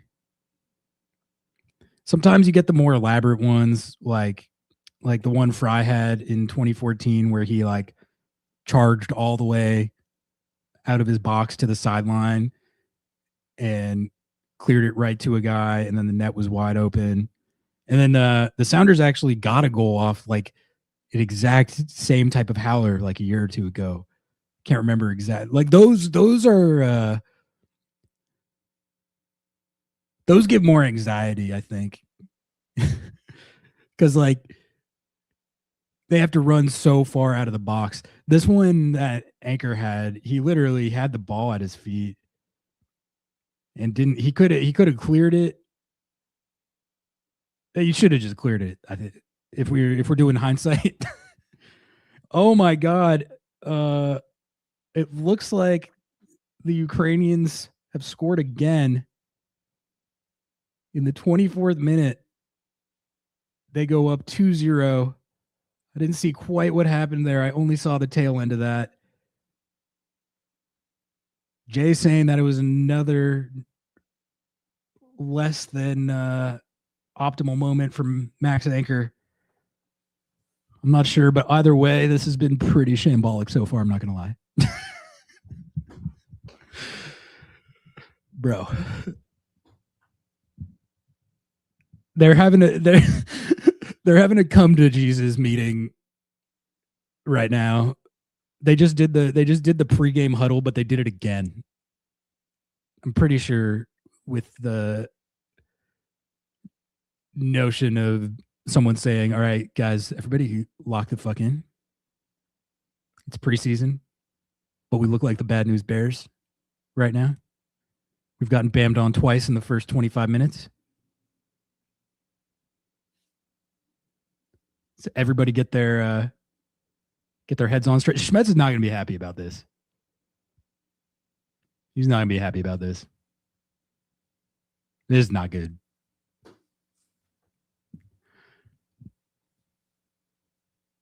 Whose fault is it? You know, not for me to say. It was the goalkeepers on the first one, but the second one, you know, I'll have to watch the replay. But I'm going to be honest with you guys. I don't think I am going to watch I'm going to watch the replay of the first one for sure. We'll watch the replay of the first one. Second one, I think this second preseason game just might be chalked. Like I didn't have the scoreboard working until the 20th minute. Max Anchor's out there passing it to the other team. Squad's getting bammed on. Down 2-0 in the opening 30 minutes. It's like as good as the first game looked, this game looks that bad. But I guess I don't think it matters. I don't think it matters. Like I don't even think it matters to the extent of like, oh man, are the backups or the reserves like bad? Like I definitely am not going to any sort of place like that, even if they end up getting worked in this game, because it's a lot of guys that haven't played together, and it's also a third string goalkeeper. Like, I feel pretty confident that the first team goalkeepers this year are not going to be giving away goals like that very often. A howler like that you usually see maybe once a year. Like on the average team. On the average team, you get probably one of those every like 2 years on average. Maybe more like once a year. Where the howler is like that bad, where you literally just pass it to the other team. I'm not really worried about that being a recurring issue, is my point. A little concerned about CB depth. Yeah.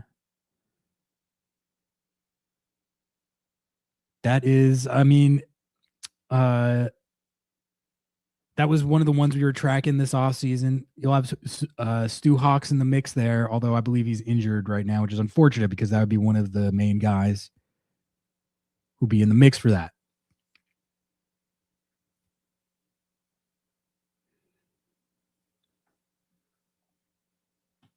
Who are the CBs for this game? I can't remember. Oh,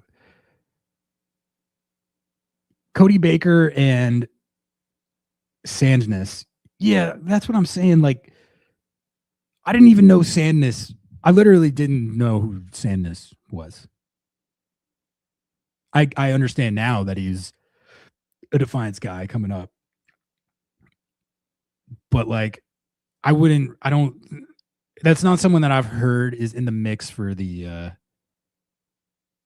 CB3 role.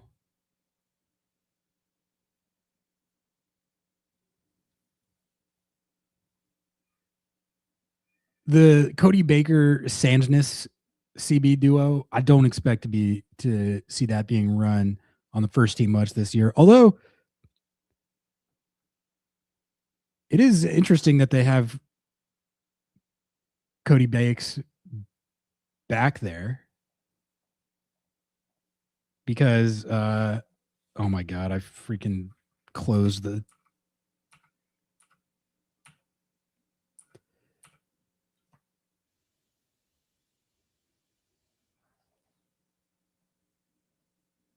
All right. Well, at least I know how to fix that.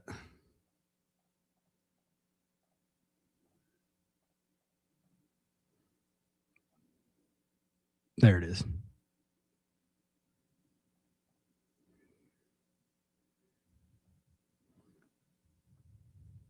Oh, you can hear the coaches. See, I'm watching with the sound off. Hearing the coaches is like MLS's back vibes.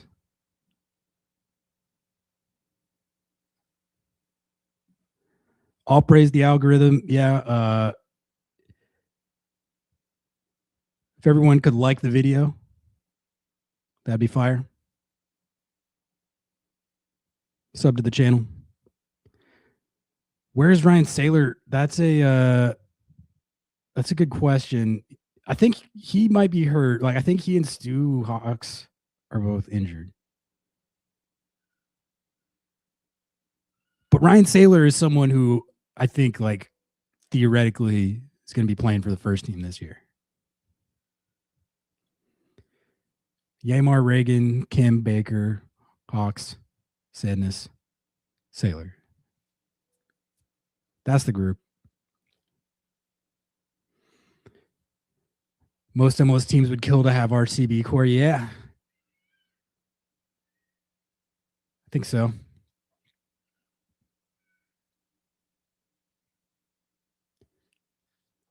I don't know. Like the Cody Baker Sandness CB duo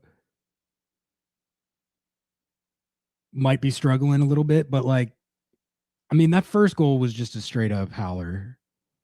I'll have to look at the second one to see if there was defensive breakdowns or did anyone see did anyone see the blame pie on that second goal? Like, was that Anchor's fault again, or did he get put in a bad spot by the back line or something? What happened? I I only saw the very last part of it, like right as they were bamming.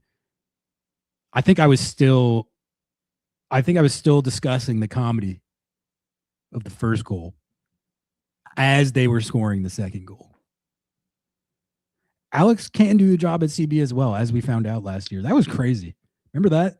They were like, "Oh, we don't have any CBs left. What are we gonna do? Let's just put the Roldan brother back there. He'll probably no, not Christian. The other one. Put him back there. He'll hold it down probably." Every time I'm in a situation where I'm strapped on the depth chart, I just put a Roldan. You just put the Roldan in there, and then it's like fine. It's great coaching. It's called strategy.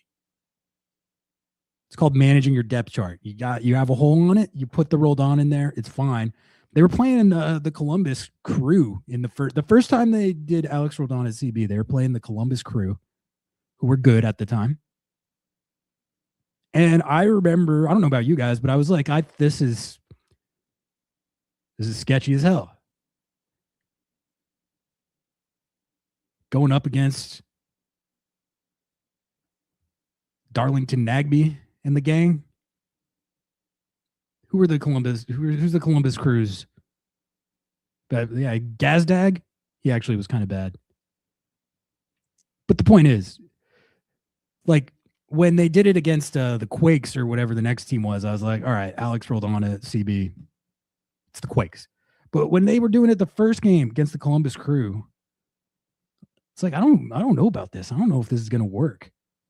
He's never played CB in an MLS game before. He's not really a CB. How's this going to work? And then he went out there and he did it, and it was like not just fine, but like good. It was like good to the point where I was like, should he be a CB now? Like, what's going on? So I think that's a nice ace to have in your pocket. But I think in my ideal world, we would not be seeing Alex play a whole lot of CB this year. Kingston came on for Yamar because of a minor injury. Oh, okay. That was in the last game. That better be a minor injury, as per the conversation we were just having about the CB depth chart. That's what I was going to say was the biggest positive outside of the performance in the first game was it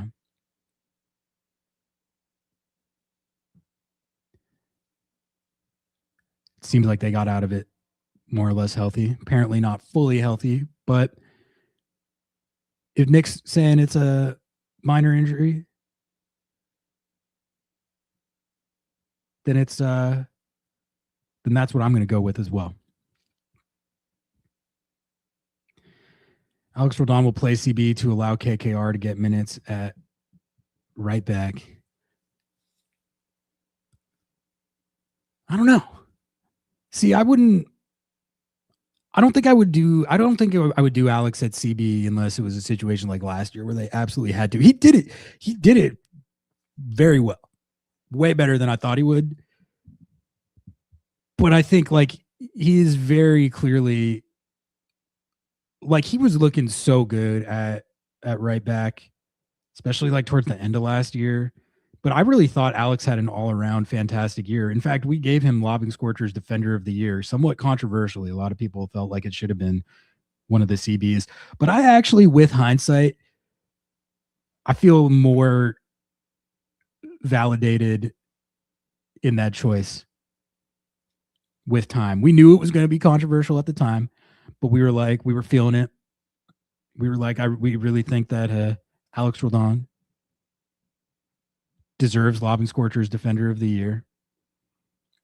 And I think he was the best defender on the team last year, both in terms of consistency of his 1v1 defending and also kind of as an all-around player. He actually is a pretty good attacking right back, unlike the left back. So it's just, I think you're getting more value with him at that position than even him at CB. When you consider, like, I understand CB is like a higher value, higher leverage position, but like with the CB depth chart that they do have, you get a lot more value from him at right back. Convinced if you put Alex in any position, he's going to play at average MLS levels, put him up top, and he bags 8 goals in a season minimum. Yeah, exactly. And the funny thing is, you can say that about Christian too. Like, that was what we originally said about Christian. Was like, damn, this guy really just can play every position. That was the whole bit of like putting the rolled on in there to solve all your problems. That actually started with Christian, famously, if you remember. If you've followed me on if you followed me on Twitter before the Lobbing Scorchers days, you'll know the lore of right back rolled on. Right back rolled on was a bit before Alex was ever even on the team, because Alex actually turned out to be a right back. So it was literally right back rolled on. But the original right back rolled on was Christian when Kelvin Leardom or whoever it was in those days got hurt or had to rotate out or whatever. And then there was like another injury, and they were strapped for right backs. They didn't have anybody. And Ziggy might have done this, but I know for a fact Schmetz also, or was Christian on the team? Yeah, I think that Ziggy was the coach at the start of Christian's rookie year. But I think it was mostly a Schmetz thing. Or no, that's totally wrong. That's totally wrong. Christian never played for Ziggy. I'm tripping. Christian was like 2019 Super Draft or something. I'm going to have to look this up.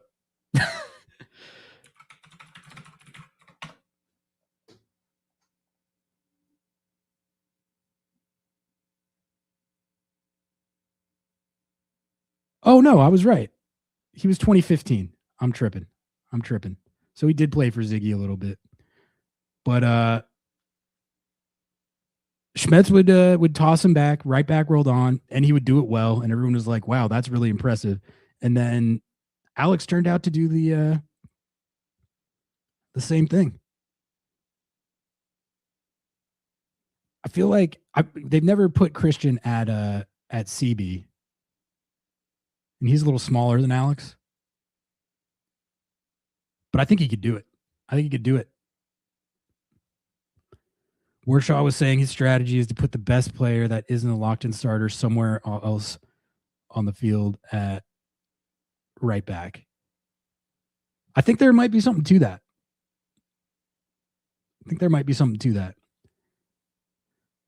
It is kind of like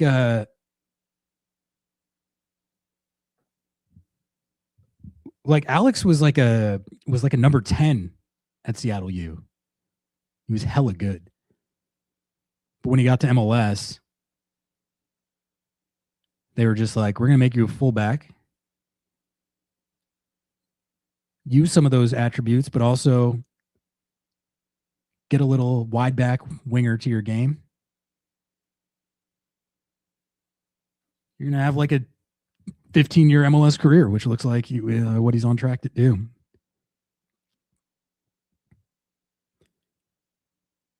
You want to play the CBs as a CB? That's a novel take, but it also, I do actually think there's, you don't necessarily want to spend a lot of time planning for it, but there's gonna be situations this year where, for whatever reason, it's gonna be injury, national team duty, fixture congestion, squad rotation. For whatever reason, as deep as we think this roster is right now, there are always situations where you end up like out of guys at a certain position. And you have to is that Noah in the chat? Oh, there he is.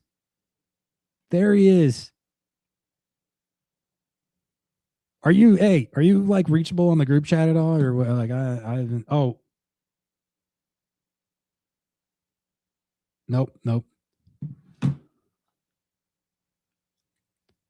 Noah, just definitely the scoreboard function has been working just absolutely beautifully this entire time. Definitely no issues with that so far on this stream. I mean, you can see it's working right now. I got it timed up like within.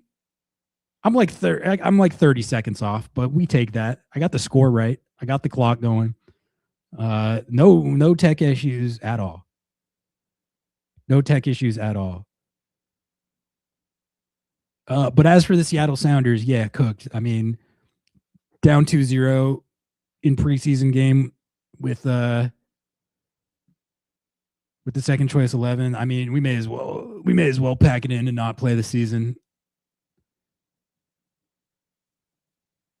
I'm going to stand by the take. I am happier that they conceded that first goal than I would be if they didn't. For the comedy. For the comedy. Sometimes you have to take a bad concession for the greater good of the comedy. And that's the situation we're in with that goal. Is it good that they conceded that goal? No, not for the team. Is it good for Max Anchor? No, not good for him. But is it good for the comedy? See, these are the important questions you have to ask yourselves in a situation like that. Where does it rank on the comedy scale? That one was really high. And again, the way I assess that is, what would my reaction be if it happened to somebody else? If that happened to somebody else, I'd be having a great time. I'd be having a field day. So I'm not going to just like sit here and deny that just because it was the Sounders who Bad News Bears did. That was funny. And on a serious point, someone said it in chat earlier, but like, I would much rather have that happen in preseason than during the actual season or in CCC. And frankly, I would much rather have Anchor doing it than, like, honestly, if Andrew Thomas or Fry did that, I probably wouldn't be talking about the comedy as much. If it's the third string goalkeeper,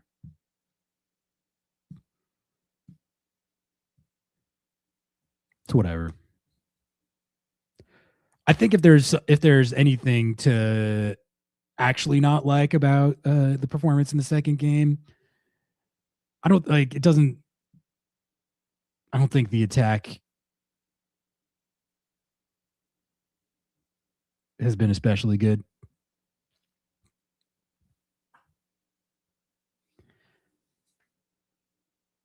Piet, are you flagging my audio for something? Do I sound good? Sound good? Okay, we got a beautiful run from Petkovic. Unlucky to be fouled there. I think I was going on my comedy soapbox during that, but that's good to know. Jay, have you been watching Petkovic much? What do you think of him overall? Is there anything notable there? I kind of feel like this game is a little chalked. Not like result wise, but as far as being able to like take stuff from it, you've conceded 2 just insanely bad goals that kind of muddy the waters on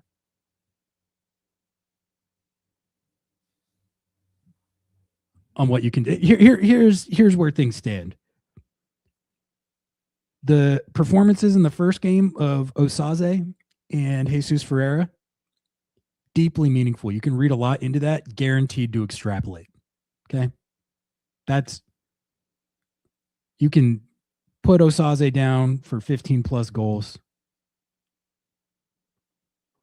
Mark Jesus Ferreira down for best 11. The 2 goals they've conceded in the second game, it's preseason. Doesn't matter. Who cares? All right. Looks like we are at the half. So we're going to go back to our scoreboard page. We're going to hit halftime. And we got it stopped. All right. Your Seattle Sounders are down 2-0 to FC Metalist 1925 Kharkiv, who, had I heard of their club before yesterday? No, I had not. But they're up 2-0 on the Seattle Sounders. Two bad concessions. I would say if I have any concern across these first two games, like even the win in the last game included, not the most sound defensive performances I've ever seen. And ordinarily in preseason, that doesn't really matter at all. I think the only extent to which it matters in this situation is that was a big issue last year, and it was one of the biggest kind of points of things to work on in this preseason. What, like, that goal they conceded in the first game, that was like a carbon copy of so many situations we saw last year where they were kind of taking it to the other team and they get the lead and then they just immediately give up the lead. I wanted them to stop doing that, at least as often. You know, it's probably going to happen sometimes, but it happened a lot last year. They dropped a lot of points like that. They dropped a lot of points from winning positions. I don't know where they ranked in that in the league, but it had to be up there. They blew a lot of leads. So I wanted them to stop blowing leads as much this season. They blew a lead already in the first preseason game. But, I mean, to be fair, it doesn't really matter if you blow the lead if you light them up in the second half, win 3-1. So that's a positive. I think for me, the first game was pretty much all positives, more so than I could have hoped for. I mean, if you're just tapping in, it's now 7:53 a.m. Pacific. Go back and watch the goals. I mean, you can go back and watch the whole first game, but the goals were great. No no's. You can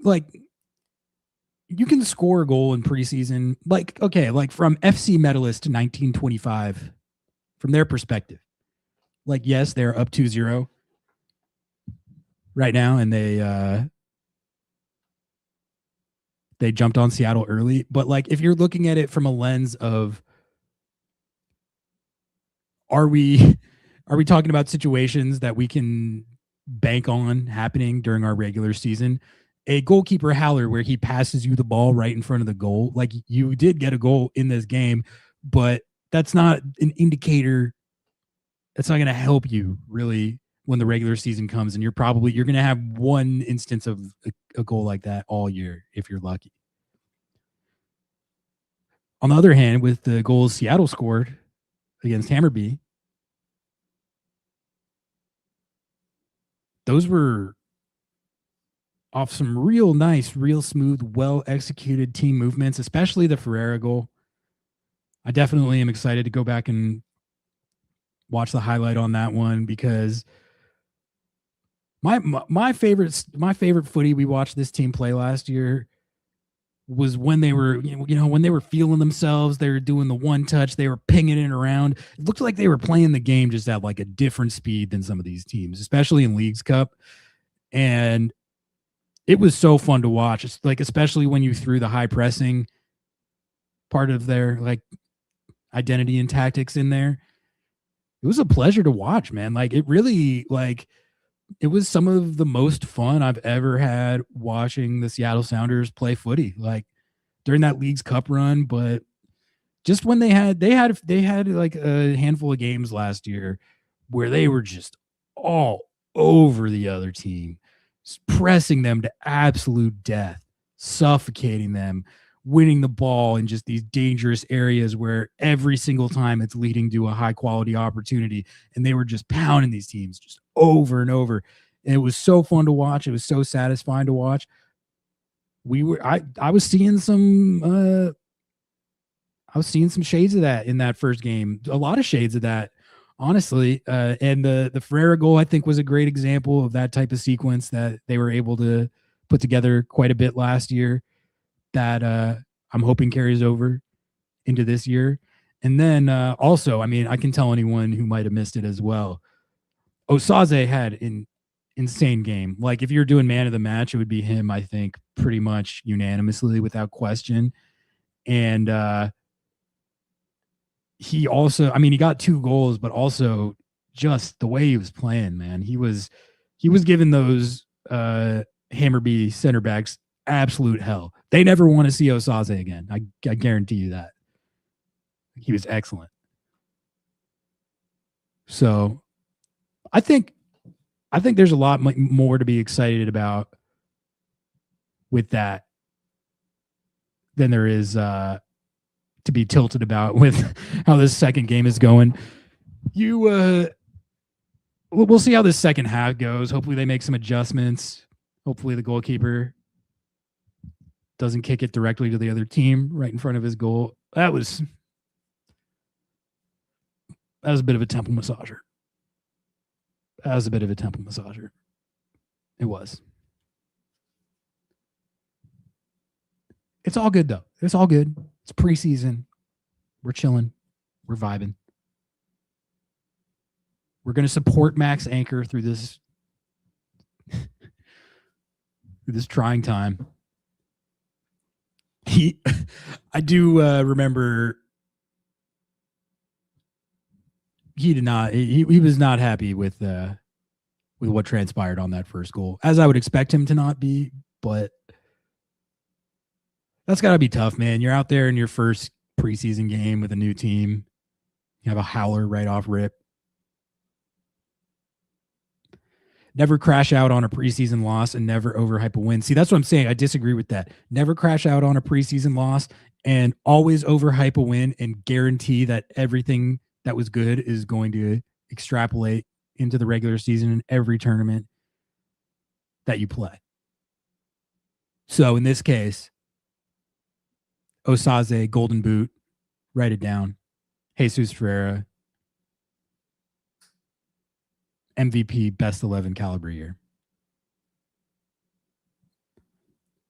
Yeah, I saw apparently someone dropped the camera at one point. I don't know if they have it like on a. It's been very steady, but there have been points where I'm like, is there just a guy like holding it? Is this how they're doing it?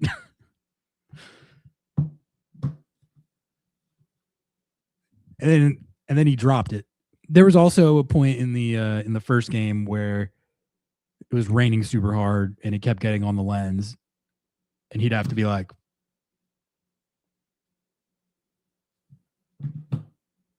anyway. Second half about to get underway. I got my scoreboard controller up here. So once it starts, we'll get the clock back rolling. I'm proud of how accurate I got the clock. I know it's a little off, but watch, this is about to go crazy.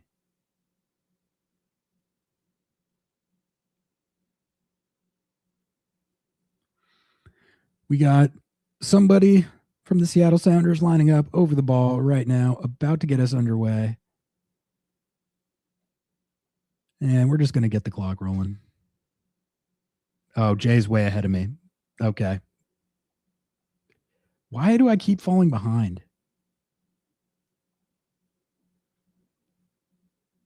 Whatever. The clock's going to be off. I was able to jump forward like a little bit. My clock's like 10 to 15 seconds off, but we're going to have to just live with that. All right. The Sounders down 2-0. Let's see if the boys can bounce back from an unfortunate first half. You know, even if they don't, I feel like this game has already been a success from a content perspective. Not in the way that that you or I would necessarily like. We would like that to be for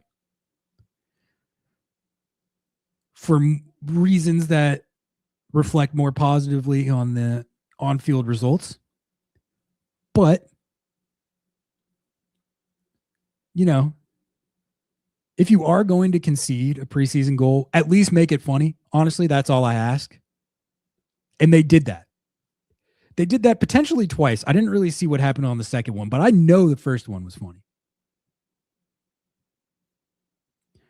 Didn't realize Rothrock was in there. Yeah, the Rothrock Moose duo wasn't really hitting. The Petkovic Snyder B double pivot wasn't really hitting. I think with a lineup like that, like, dude, Nikola Petkovic and Snyder Brunel have played a very limited amount of soccer together. I can't imagine they'd ever played soccer together even one time before Petkovic went to the so they're like I am willing to accept. I think we all need to be willing to accept that there's going to be an acclimation period with some of this stuff. Like, yes, would it be fire if the Petkovic Snyder Brunel double pivot looked like the best double pivot in MLS the first time they ever played together in preseason? Yeah, that would be sick. I would that would be my optimum outcome. It's also just not how it goes. That's why that is like the preseason caveat that I think is the most important of the preseason caveats. Like, just because something's not working in the very first preseason game doesn't mean it's never going to work. But I think this, it can be tough with a lineup like this. You got a lot of guys that have just not really played together that much. Let me look at this lineup again. Going back to X to everything app. Oh, okay, so there were subs at half. Joe Dale, super draft pick, and Pete Kingston back on. They replaced Sebastian Gomez and Moose. So that's a wrap for Moose's day. Shout out Moose, good shift. The Sounders tweets of their goals are pretty funny. They're getting 2 likes, no replies. I'm telling you, man, like, teams got to get off the everything app. Everyone should get off the everything app. It's my soapbox. I switched to Blue Sky. I don't use Twitter at all anymore.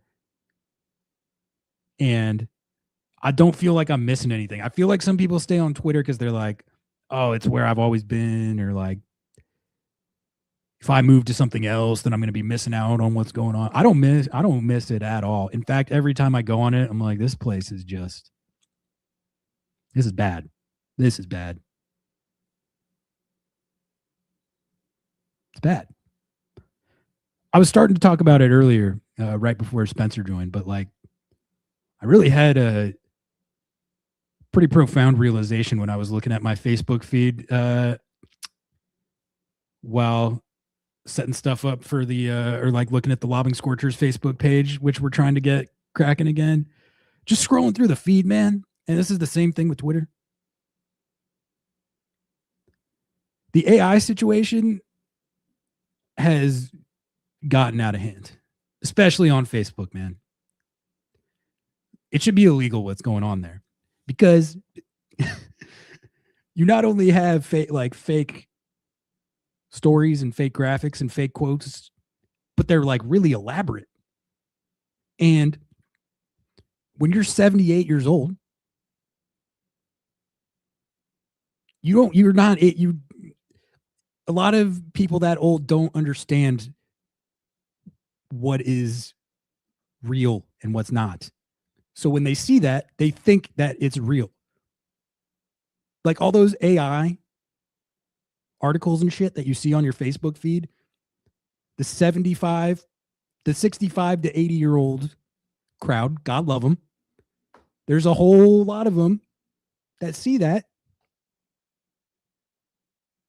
And they're like, that's real. That's what's happening. And what you functionally have is a group of old people in this country that live in an entirely non-reality. It's not like I don't know. I haven't been on Facebook in a while. I saw that shit and I was like, I understand why everything that's happening is happening. This is like why. This is why. It's not like fully why, but it's a big reason why.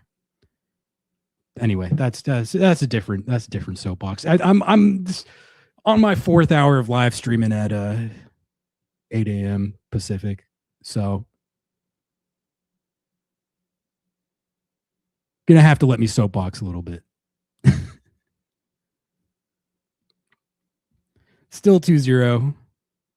52nd minute.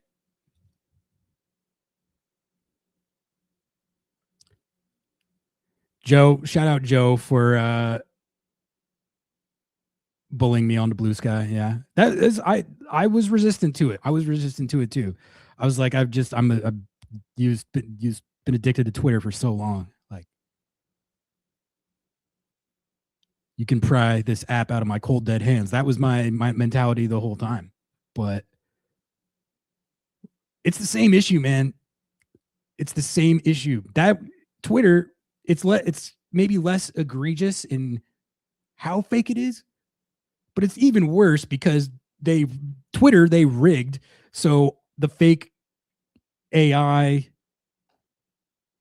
extremely biased shit gets promoted to the top, and then again you have people of the elderly persuasion. They can't process that's fake. They can't do it. It's like, it's not good. It's not good. All right. Apparently, I'm a little behind. We've got another goal for the Ukrainians. So I'm about to catch up to it right here. Let's see what happens here. No worries about spoiling. I think it's better that I know that it's coming. They're doing some tricky stuff here. Let's see whose fault is this going to be. They play right through. Oh my God.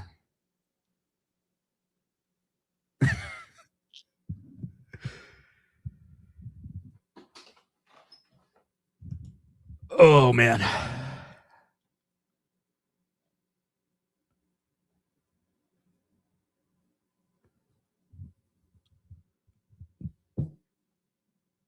It's not good. They just got sliced and diced right there. Honestly, I'm not even gonna lie. Like, the first two were the Sounders' fault. That one, I think this Ukrainian team, I think they cooked right there. I think they cooked right there. I don't think any defense in the world is stopping that attacking movement. That was unbelievable. That was clinical. What team are they playing right now? Who are these guys? What the hell is going on? What is this? Rando, thank you for the super chat. First one of the second preseason stream. We had Tribe re-up his YouTube membership, but first super chat, thank you. 4 hours this early. Man, buy yourself a 12-ounce latte on me and for your sacrifice and service. Thank you, man. Thank you. I am most definitely going to go get some more coffee after this. The original plan was we have a third stream set up for a post-game show. I think I'm going to not do that because I've already been streaming for 4 hours, and also I took a few calls in between the games. I think I'm gonna call the between the game call-ins as the call-in portion, and just I'm not trying to rip another 1 to 2 hours after this game is over. So Noah and Jo have any issues with that? They can take it up with me. There was a super chat in the first stream, but this is a different stream. That's what I'm saying. That's how we did it. Like, so if you want to see the watch along and the takes from the first game, it's in our live tab. You just hop over to that. And then I ended that and then started this new one. So there are 2 separate streams. Apparently that's like better content strategy. We were going to do 3. I think I'm going to executive decision, keep it to 2. I did take some calls earlier. Season cooked. We're here watch along, and I mean,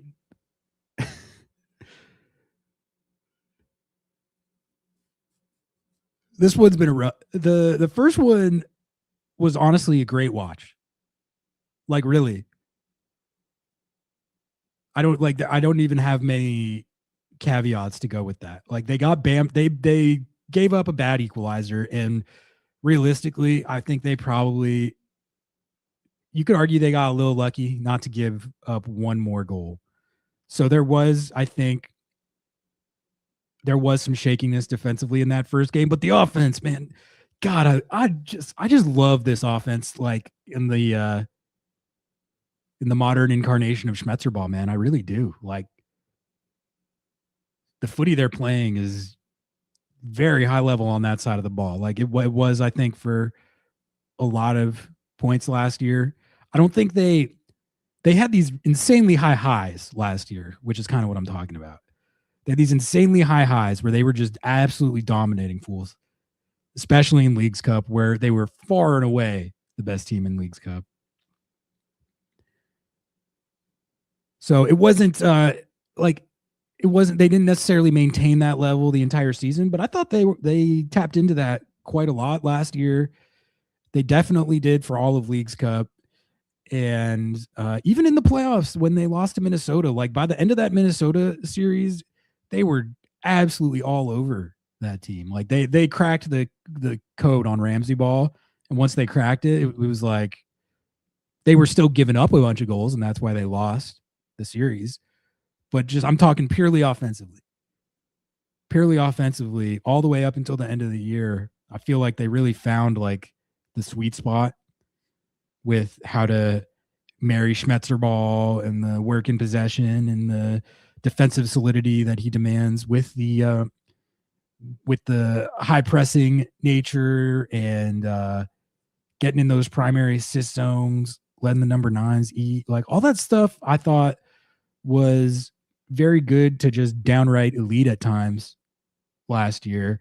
And I think if there's a positive takeaway from that first game, it's that I felt like we were seeing a lot of that same stuff. And that would have been my only concern, is like, were they just on one last year, or are they going to make changes this year that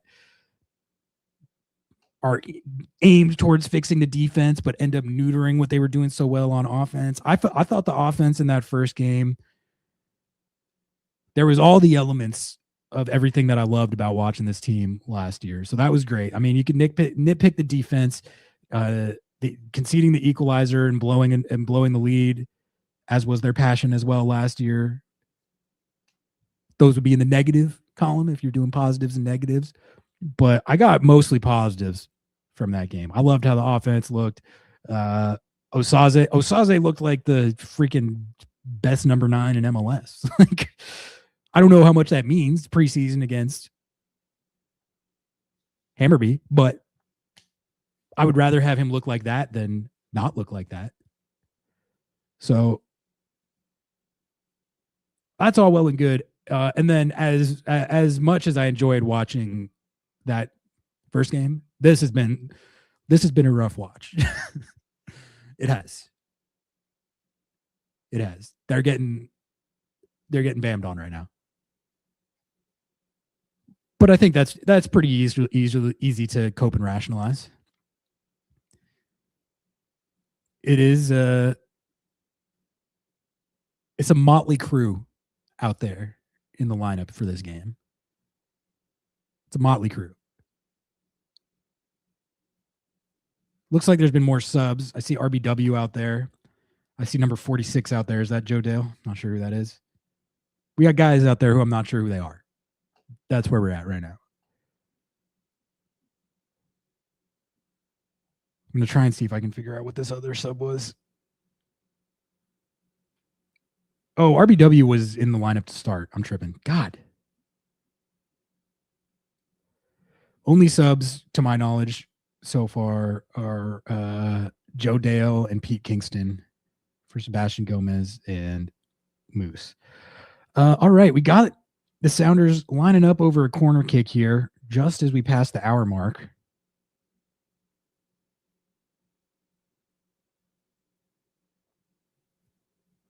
Petkovic good on the ball, can't pass for shit. Oh, well, that's not good. We want him to be able to pass. Unfortunately, nothing off the corner kick. That's going to be a it's going to be a goal kick for the Ukrainians. 62nd minute.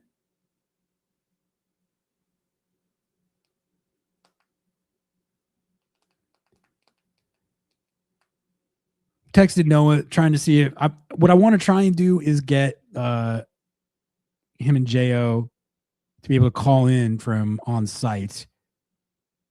But I have not really. I know it was in chat for like a second there. I haven't heard from him since, and neither of them have texted me.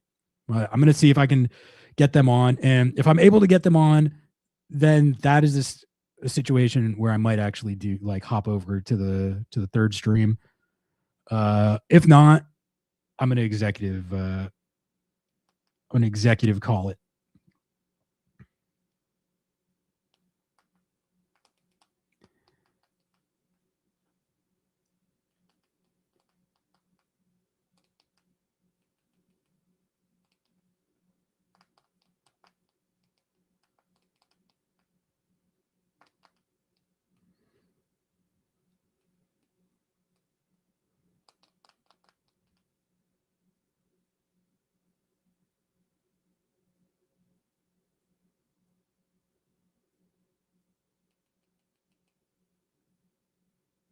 All right. We'll see if we can make that happen.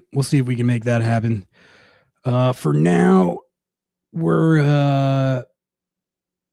got about a little less than a half hour to go out in Marbella for preseason match 2.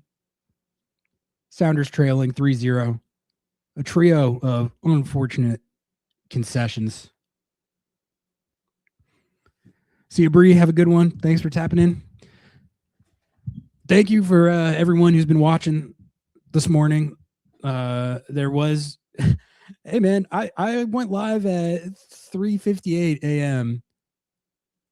for the first game, and we had like 15, 20 people in here pretty consistently from the hours of like 4 to 5. Then for this one, we've been up more at 50 or 60, which makes sense because it's actually an hour where human beings are typically alive.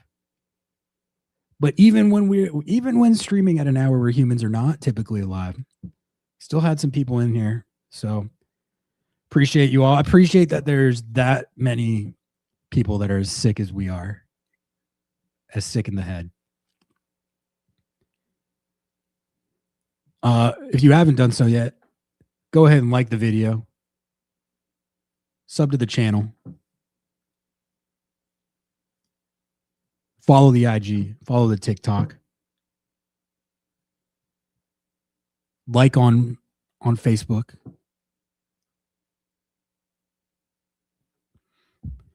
Perforce is ironing his shirt. We're just getting the day started out here. We're just getting the day started.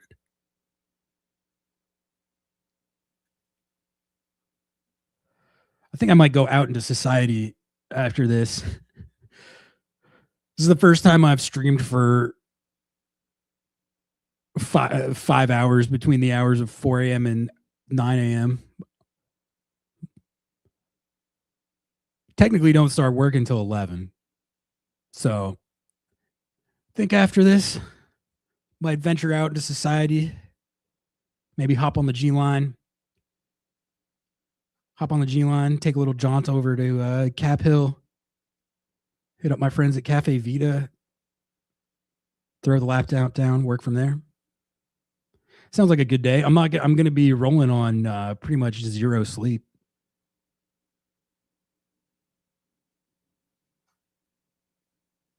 I'm not going to be able to nap, but I think when I'm done working today, then I'm probably going to take a nap. I'm pretty good at functioning on very little sleep. I was able to. I'm really bad at going to bed early. I'm a night owl. But last night I was like, Bruh, I literally have to wake up at 3 a.m. Like I can't go to bed at 1 or 2 like I usually do and wake up at 3 and then stream for 5 hours. I can't do that. So I actually nodded off more like 9 or 10, I think, last night on my couch and had my just loud ass alarm blaring at 3 a.m. to get my ass up for this. It's a weird feeling. What's the game streaming on? They got it up on YouTube workflow. If that's what you asked me about this game. It's on YouTube.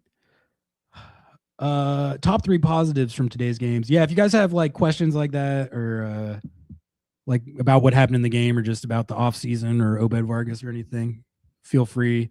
I'm going to be on like through the rest of this game and probably a little bit after and then probably going to call it. But top three positives from today's games. I think by far number 1, Osaze de Rosario. That was notably intriguing how he played today. I preseason caveat acknowledged. That was good. That was good. That was like dominant. They couldn't stop him. They couldn't. They tried. Did not have success. Spence and I were talking about it, but like he is much more of a physical load than you might think. Like he was giving those guys absolute hell. He scored twice. But honestly, like if you didn't watch that game, like I would really like if you're truly sick and you want some endorphins this morning, just go to the YouTube stream, watch the first game against Hammarby, and just watch Osaze. Fantastic. Scored 2 goals, physical load the whole game, making great runs. He was about to bust in on a breakaway, but the center back fouled him and he drew a yellow card. He looked incredible. And oh my goodness, the Sounders almost pull one back in the 69th minute. Honestly, incredible save, reaction save from the Ukrainian goalkeeper.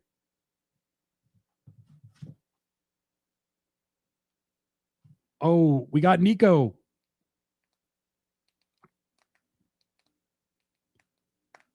All right, we're going to get a Nico Moreno guest appearance, folks. I'm just sending him the invite link. So just give me 1 second for that chat. It'll be worth it, I promise. All right, Nico, if you're watching, I just sent you the link.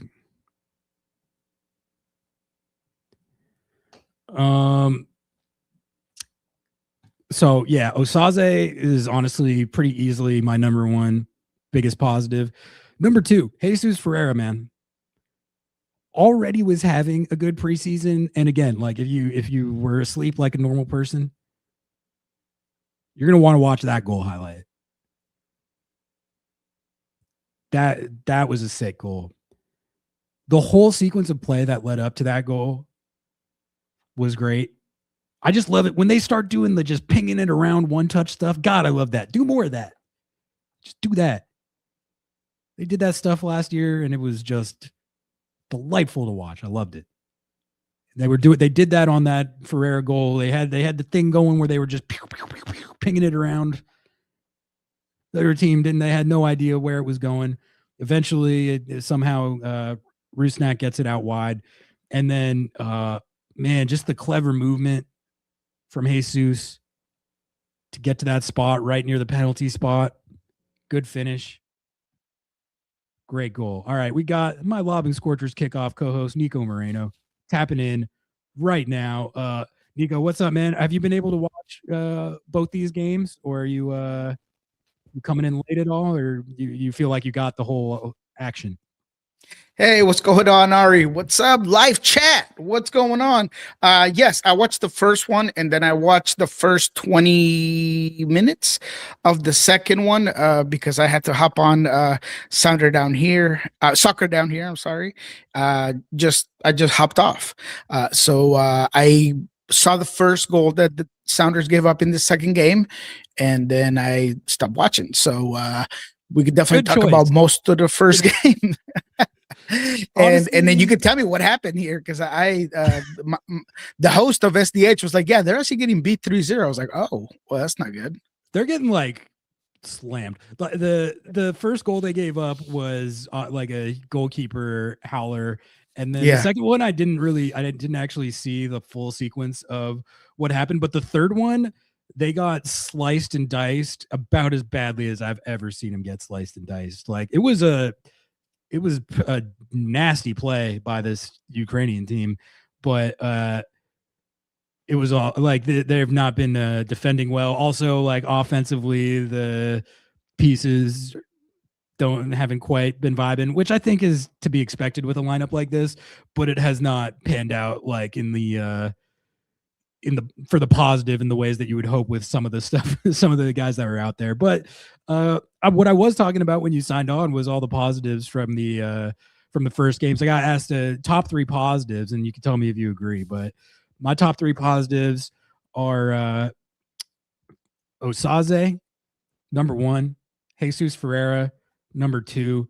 And then I hadn't had a number 3 yet, but I think for me, just in general, how the offense looked, like I just wanted to see them do the same stuff that they were doing last year. That was so fun to watch, as far as using the high press to their advantage and just like the speed of play that they had going last year. I think we saw all that, along with a really good shift from Jesus and an even better shift from Osaze. So I think those are my top 3 positives. What did you think of that first game?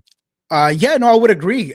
Obviously, Osasa getting the brace, but beyond that, right off the bat, him getting the start as the 9 with Jordan Morris playing the wing on the left side is just a reflection of how strong of a preseason he's had. So that alone is a positive because he has made such an impact so far that despite Musovski's season last year, and despite how much trust Brian has in Jordan, the 9, to play the lone 9 for this team, it was Osase that started today, and he performed. I thought that he is looking great attacking the box. I think his first touch has improved drastically. You see those finishes he had. I think that they're great. He's trying more to go off those mid-range shots that I think it's a tool in his back he doesn't use quite enough. He had a couple of shots today that he just went and had. So to me, Osase in general is a huge number 1. So I absolutely agree. Number 2, Jesus being number 2, totally. Chance creation in general. There was a couple of through balls today that just were great. How quickly he gets on the ball.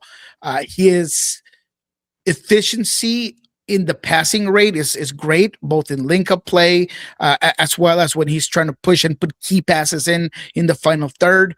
I thought Nuhu was very good today as well. I thought Nuhu did good on both sides of the ball. He gets the assist, but just decision-wise, just better offensively.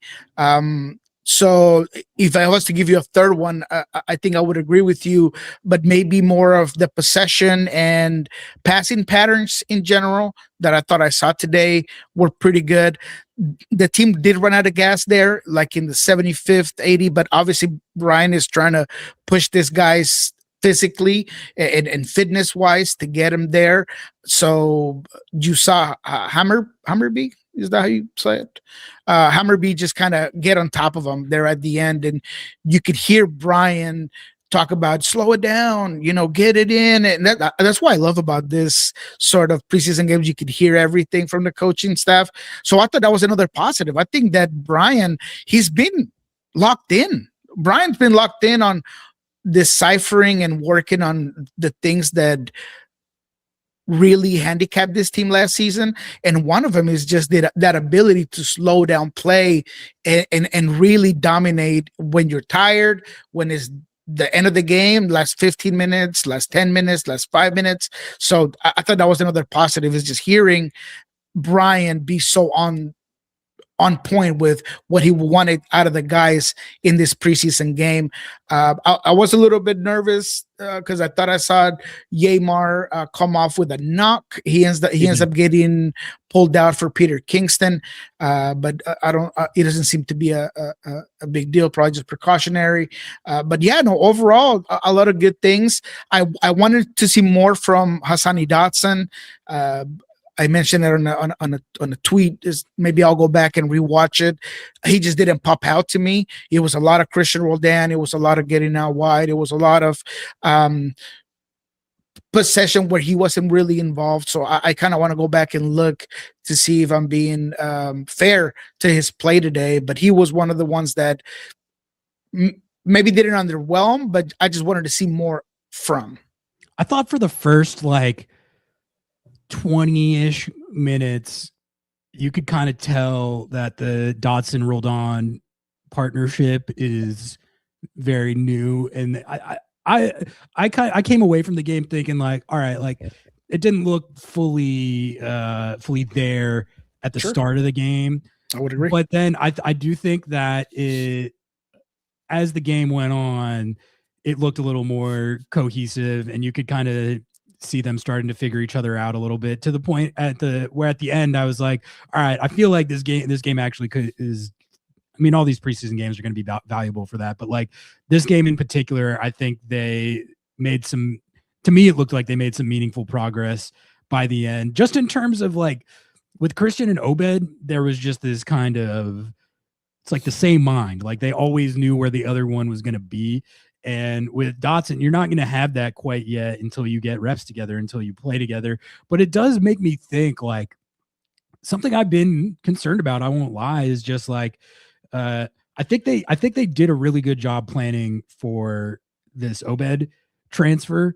But if there's any sort of drop off or acclimation period at all, like we're talking about, it's hard to see how they get their top level that they were able to tap into last season, at least right away. I think they can get there with Dotson, but is there going to be a period of time where that area of the field, it's a little dicier just because you're integrating new pieces, and how much of a drop off could that lead to? And could that lead to a situation where it's tougher sledding earlier in the season than we would like? I don't know. It's just something that's been on my mind, because they're going to playing without Obed is that's going to be a real adjustment. He's one of the most important players on the team and is so central to how they played. So if there is any sort of elongated adaptation or adjustment period there, that could have implications. That could, I don't think there's going to be a situation where the team gets cratered or can't play at all like they did last year. It just might not be as staggeringly elite as it looked at times last year when Christian and Obed were running the show. I would agree. And I've been skeptical from the beginning about how you were going to replace him. Now, as I mentioned on our last Obed special that we did with Jeremiah, I think that the Sounders did a good job at preparing for a situation that they didn't quite know when or if it was going to happen. So they did a good job at adding players like Hassani, like Nicola on the low, just in case that deal got done. Because no one knew. There was just nothing that was for certain. So you had to prepare the roster just in case, without necessarily getting a player that maybe you were not going to need. There was just a lot of moving pieces, and I thought that they did a good job at it. Another thing that I want to reiterate is that you're not going to get out of this group. I don't see one player that's going to replace Obed like for like, but you have a committee. You have a committee of midfielders that can do things to help you try to replicate what Obed did for this team. And I also think that's valid because you can assess those players, and then in the summer you make a decision. Okay, look, I thought Dotson did really well. I think that he's the guy moving forward. Let's go ahead and stick with it. We don't have to worry about it. Or you're like, oh, look, neither Nicola or Dotson necessarily panned out, so we have to go out here in the summer window and figure out what we're going to do. So is the assessment process, is having a group of players that can hold that, whether they're holding their place or they're potential players, but then in the summer you're able to make that decision further. I think that that's a good way to go about it. So again, you're letting go of a generational player, you're letting go of a midfielder that was growing into the attacking end in a way that was key for what you did last season.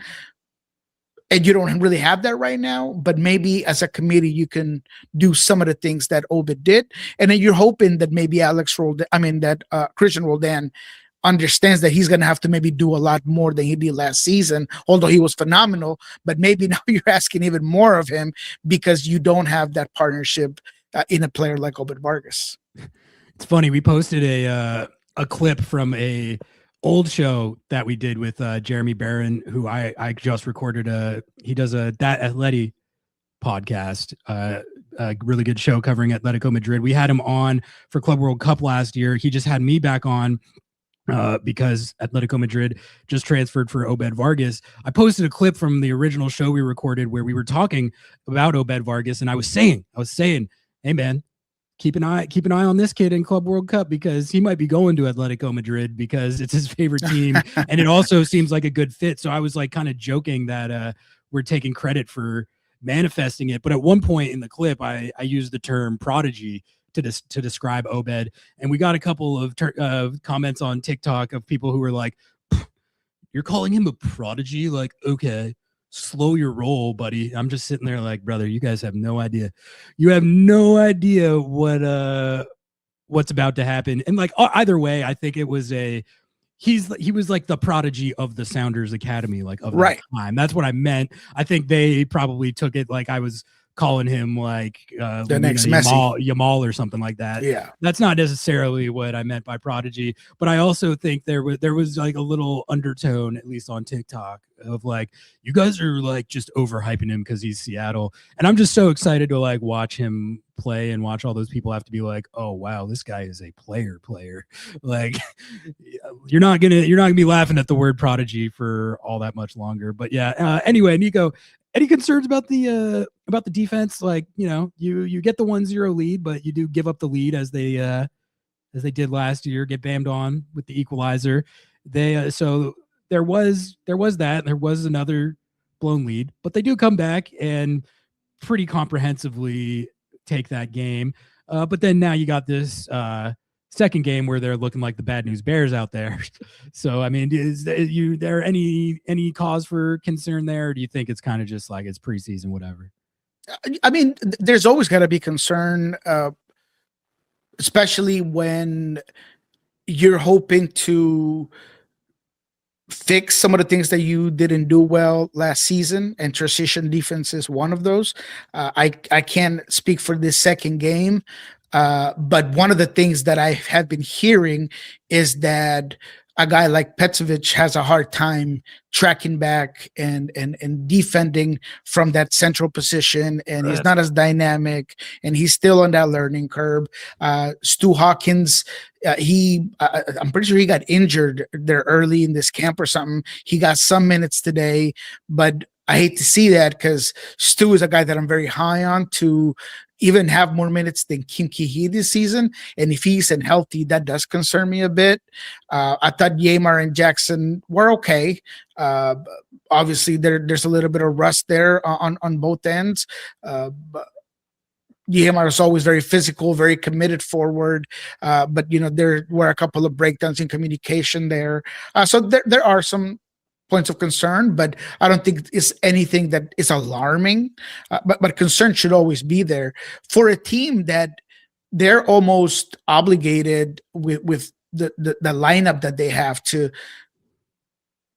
have their system and their cohesive play be what levels the field with more talented teams, right? So when you have a team with as the Sounders that they're betting on continuity and they're betting on a system and on players that are growing into that system, and that you're hoping they have a better season than last year, there isn't a lot of margin for error when you're playing against more talented teams that maybe put more money into their squads, A, B, or C, however you want to look at it. So the Sounders are going to have to really just oil things up, put it all together, and make sure that it's working at 100%, all synchronized by the start of the season. Yeah, I'm not gonna lie. When they conceded the equalizer, there was like a little part of me that was like, "All right, here we go." The blowing the lead. Now we just need the crash out red card boys to show up, and we'll get the 2025 vibes back right in order. But I mean that game is whatever. And I mean also like Max Anchor having a howler where he passes the ball directly to the other team right in front of goal. But like, how often is that scenario gonna even have a chance to play out in the actual season or in like Champions League or anything? Like that is not something that I'm concerned about. No, surfacing during the regular season. The blowing lead thing, I am concerned about that. Very concerned about that. But Max Anchor howlers, less concerned about that, even though it kind of it chalked this second game. Apparently, people were saying that the second one was kind of on him too. I don't know. I didn't see that one. I only saw the first one, which was bad. But they also have not done anything really offensively in this second game. They did have a couple of good chances in the second half while we were talking. Someone who I might have been Rothrock or someone had a nice I think it was. Right. So they look a little more lively, but basically the way I look at it right now is the first game that they won, I'm going to read a lot into that and guarantee you to extrapolate everything from that performance to the actual season. And in this game that they're losing, I'm just going to totally disregard and say that it's preseason, so it doesn't matter. Who cares? That's where I'm at with these with these two games here this morning. Yeah, and I mean, look, the back line was very young, anyways. You had I don't know if you had Cody Baker as a center back. It was Cody Baker like and a kid named Stu. No, Sandness. Do you know who Sandness is? I don't know who he is. Sandness. Hold on, let me look up his actual name. Oh no, I have no idea. That the CB duo was Sandness and Cody Baker. Yeah, Gayatin Sandness. Let's see. I thought I saw Stu at some point. He didn't play. I think Stu is hurt. He's still hurt. Oh, wow. Yeah, right before I hopped on soccer down here, I thought I saw him, and I was like, "Oh wow, I think he's there." So yeah, I might have definitely missed that. I do want to go back and watch this game because of that. Is just some of that depth. Those depth pieces are going to be important. I wanted to see Snyder Burnell. That through the first 20 minutes, it's a big handful to be that guy directing traffic right there at midfield, and he is obligated to do that a little bit. That's why I don't really love a lot of the commentary that he's going to be like the next Obed Vargas. I don't know if they're the same type of player, specifically at his age and where Obed was at that age. But there's a lot of interesting players here that I want to go back and look at. Peter Kingston is another one that I'm not sure how he did in this one, that I was kind of intrigued by how he would do in this game. He came on near the end of the last one for Neymar, and I thought he was doing pretty good. Like he was not on there for that long, if I remember correctly, but I'm rooting for Pete to make the team. I think that would be a fun story. Nico, do you know if someone was asking if Kim is with the team? Do you know what's up with that? Yeah, that's what I was going to say. Kim and Ryan Saylor, I did not see. I have not. I want to say that I did. I do believe they are in Spain. Maybe they are just unavailable right now, just like Pedro and them. But yeah, I was surprised not to see them play as well. Gallatin. Oh yeah. Sadness. Okay, that's. There you go. You should have said that.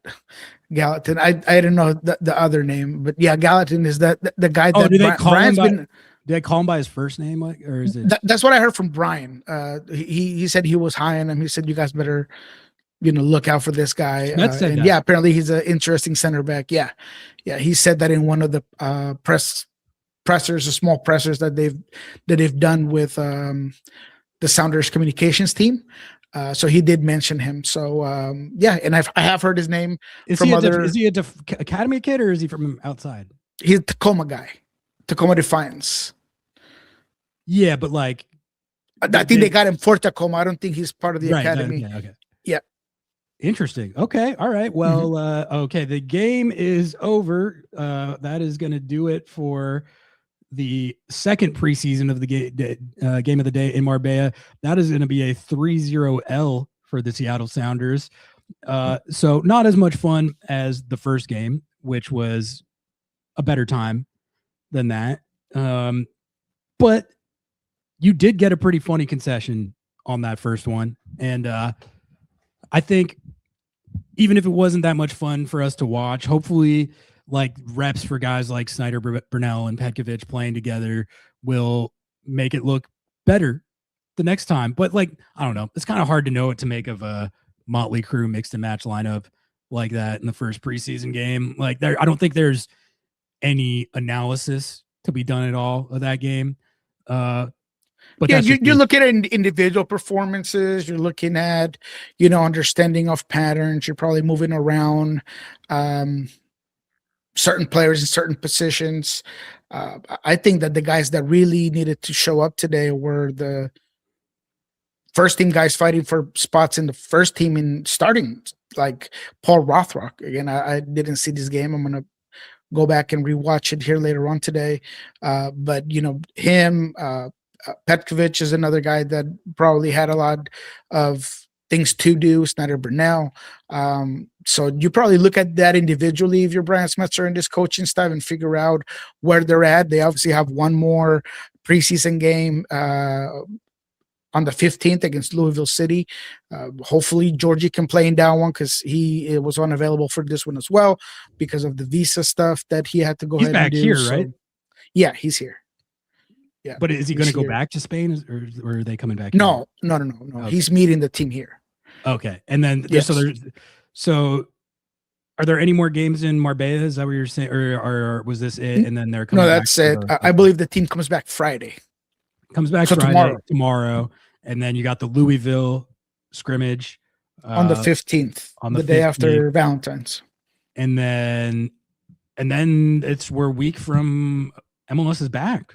It's coming right up, folks. I was actually working the San Diego FC Champions Cup game, and it was crazy having it start already. First of all, having Champions Cup starting on February 3rd, but also like I wrote some predictions for Sounder at Heart on like how I was sizing up which MLS teams have the best chance to win or whatever, and I was pretty low on San Diego's chances because I just feel like they're kind of an obvious regression candidate. There's the Chucky drama. There's also the expansion team magic that we've seen teams have really good first years and then wear off. And then also they're starting Champions Cup way earlier than everyone else with even less rest than everyone else. So I was like, San Diego, I think they're chalked. Like, I don't think it's very likely at all that they're going to make a run. Then they come out and beat the shit out of Pumas 4-1 in the home leg, which like I was pretty impressed, man. Like for having to be the first team playing on February 3rd and having to go up against a Liga MX team that's 4 games into their season and then hang 4 goals on them. Like that's impressive. I don't even care that it was the home leg. So also egg on my face because I was talking about how they didn't have a chance and then they whooped up on Pumas. But anyway, all that's to say, Champions Cup is already underway. The regular season is getting underway in just 2 weeks. The Sounders are going to be playing in Champions Cup. They have a bye, famously, which is pretty awesome. But it's here. Basically, the marathon is starting. You got this Louisville City SC game, and then we are right there, Nico. So that's exciting stuff.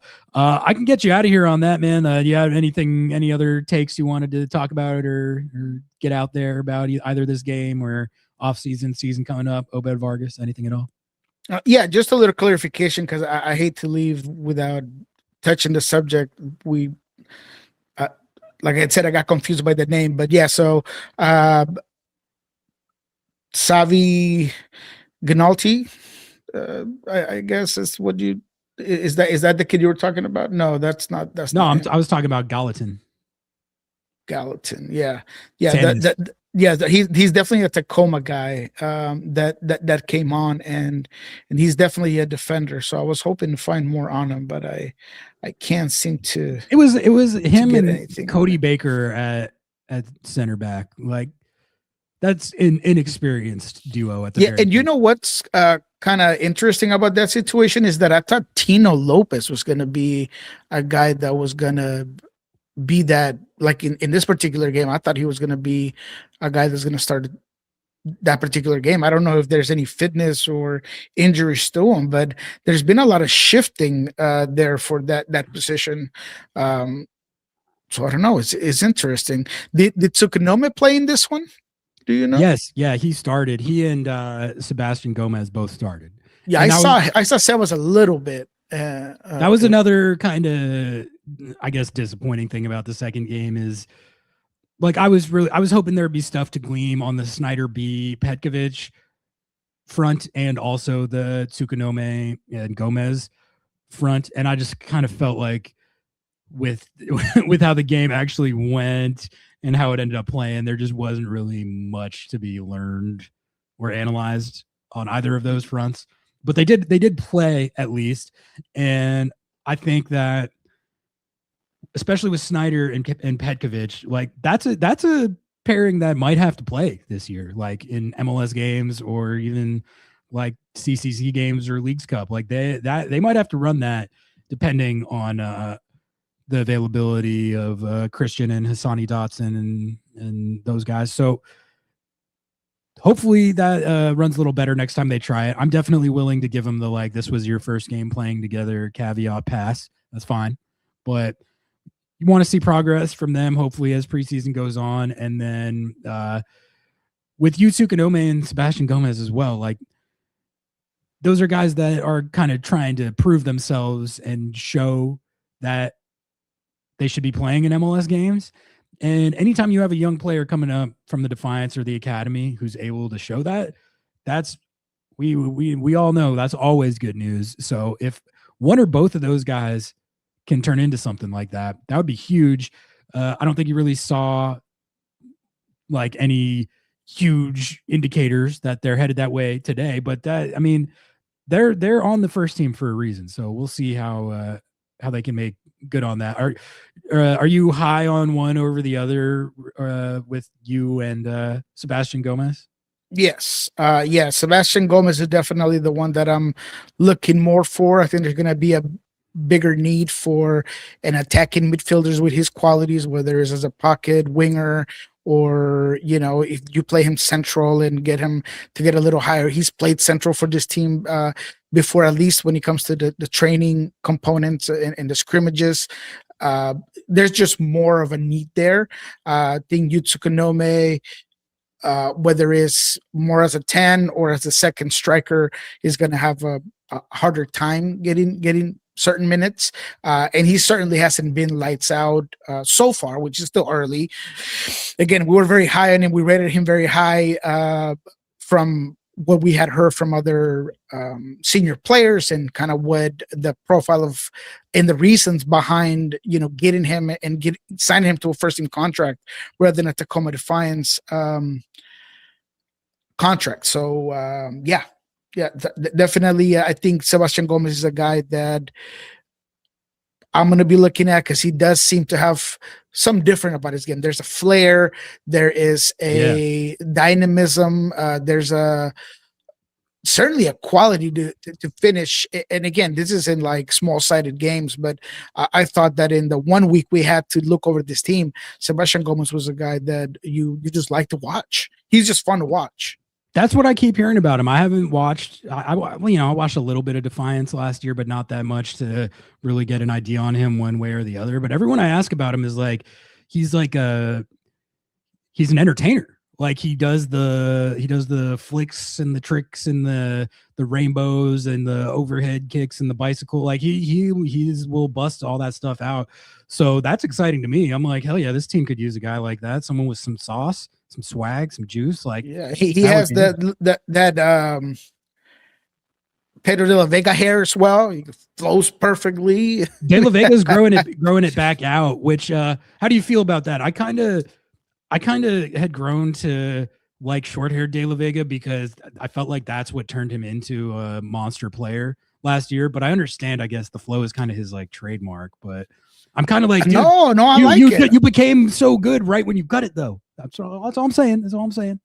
No. I thought it was cool, man. I thought it was kind of like when Thor cuts his hair and he just looks sick like that. And the movies, yeah, no, I love it. I thought that it was pretty cool that he kind of went alter ego and then he just like turned it with the Sounders. So I kind of want to see that same sort of Pedro de la Vega, short hair, nasty, kind of just ready to go. Same thing as bearded Jordan is my favorite type of Jordan. But I like the young kid, Sebas kind of doing his own thing with the more flowy hair. I don't mind that. Let's get Sebastian Gomez some minutes in this Louisville game, Schmetz. People want to see the hype. All right, Nico. I mean, you're free to bounce on that. I'm gonna hang around for like a couple more minutes, but probably not much past that. So thank you for tapping in, man. Very helpful. I'll see you on Monday. We'll do our show on Monday, and yeah, talk to you then. Sounds good, boss. Have a good one. All right, Nico Moreno, my co-host from Lobbing Scorchers Kickoff, tapping in. I mean, okay, I think I'm gonna give this like 5 or so minutes, see if Noah or Jo hits me up. The plan was to end this stream and then hop over to another stream for like post-match reaction. And I think the idea was to like get them on it, but I have not heard from them. I'm pretty sure able to text from Marbella. I've been getting text from them at other junctures, but not really today. I saw Noah in chat like for 5 seconds earlier, and I haven't heard anything from them. And I also have been streaming since literally 4 a.m. So going out and getting some food and coffee sounds like what's going to be on my agenda in the next like 5 to 10 minutes or so. But I'll hang out for a bit here just to make sure I'm not like leaving them out to dry. But they have access to StreamYard. They can go live from Marbella if they want without me. I don't need to be there. But thank you all for tuning in. This was our first attempt at the preseason watch along, and it was definitely a bit of a curveball having to do it with the time difference. Get my ass up at 3 a.m, going live at 3:58 a.m. I'm sure my neighbors appreciated that. Hopefully they can't hear me when I'm doing this show in here. I really hope they can't, because I was 4 a.m. cooking this morning, and I think it went pretty well. It seemed like there was alignment for the most part. I was able to get the scoreboard function working for all of the first game and for the final 70 minutes of this second game. There's a bit of a frustrating 20-minute period in the beginning of the second game where I broke the scoreboard. But look, we got a Lobbing Scorchers scoreboard for watch-alongs. Tribe, you need to go to sleep, brother. Why are you awake? Log off. Put the content away. You got to get some sleep. You're a dog for staying up for this. You got that dog in you. But you got to sleep your Thursday away. Sleep your Thursday away. Vlog style on the coffee run, yeah. I got to decide where I'm going to go. I live in Madison Valley. I got a coffee shop like right down the street, but I might go to the hill. I might go to the hill. I think I'm going to go to the hill. I'm going to be sleep deprived as hell walking around the hill.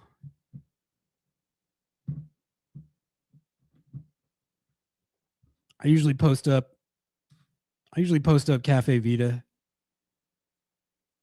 Or if I'm feeling adventurous, go up Broadway, past Seattle CC. Bunch of good places to toss your laptop down and work over there. All right.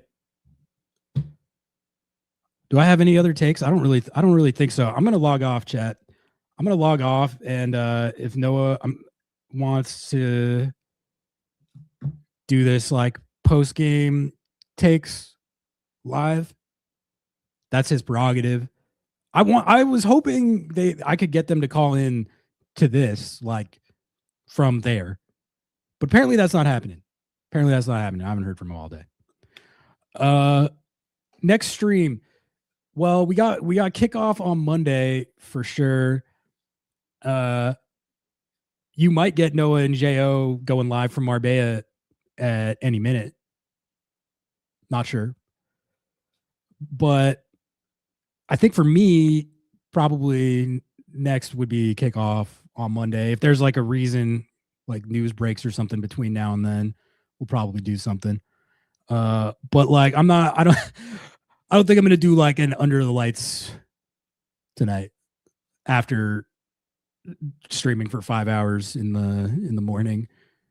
But I'll let you guys know if there's a reason that something pops up over the weekend. But otherwise, I'll see you all on Monday. Again, thank you all for tuning in. Appreciate all the support as always. Sub to the channel, please. Help us on that road to 3K. Toss us follow on IG. Follow the Facebook. Support our elderly viewers.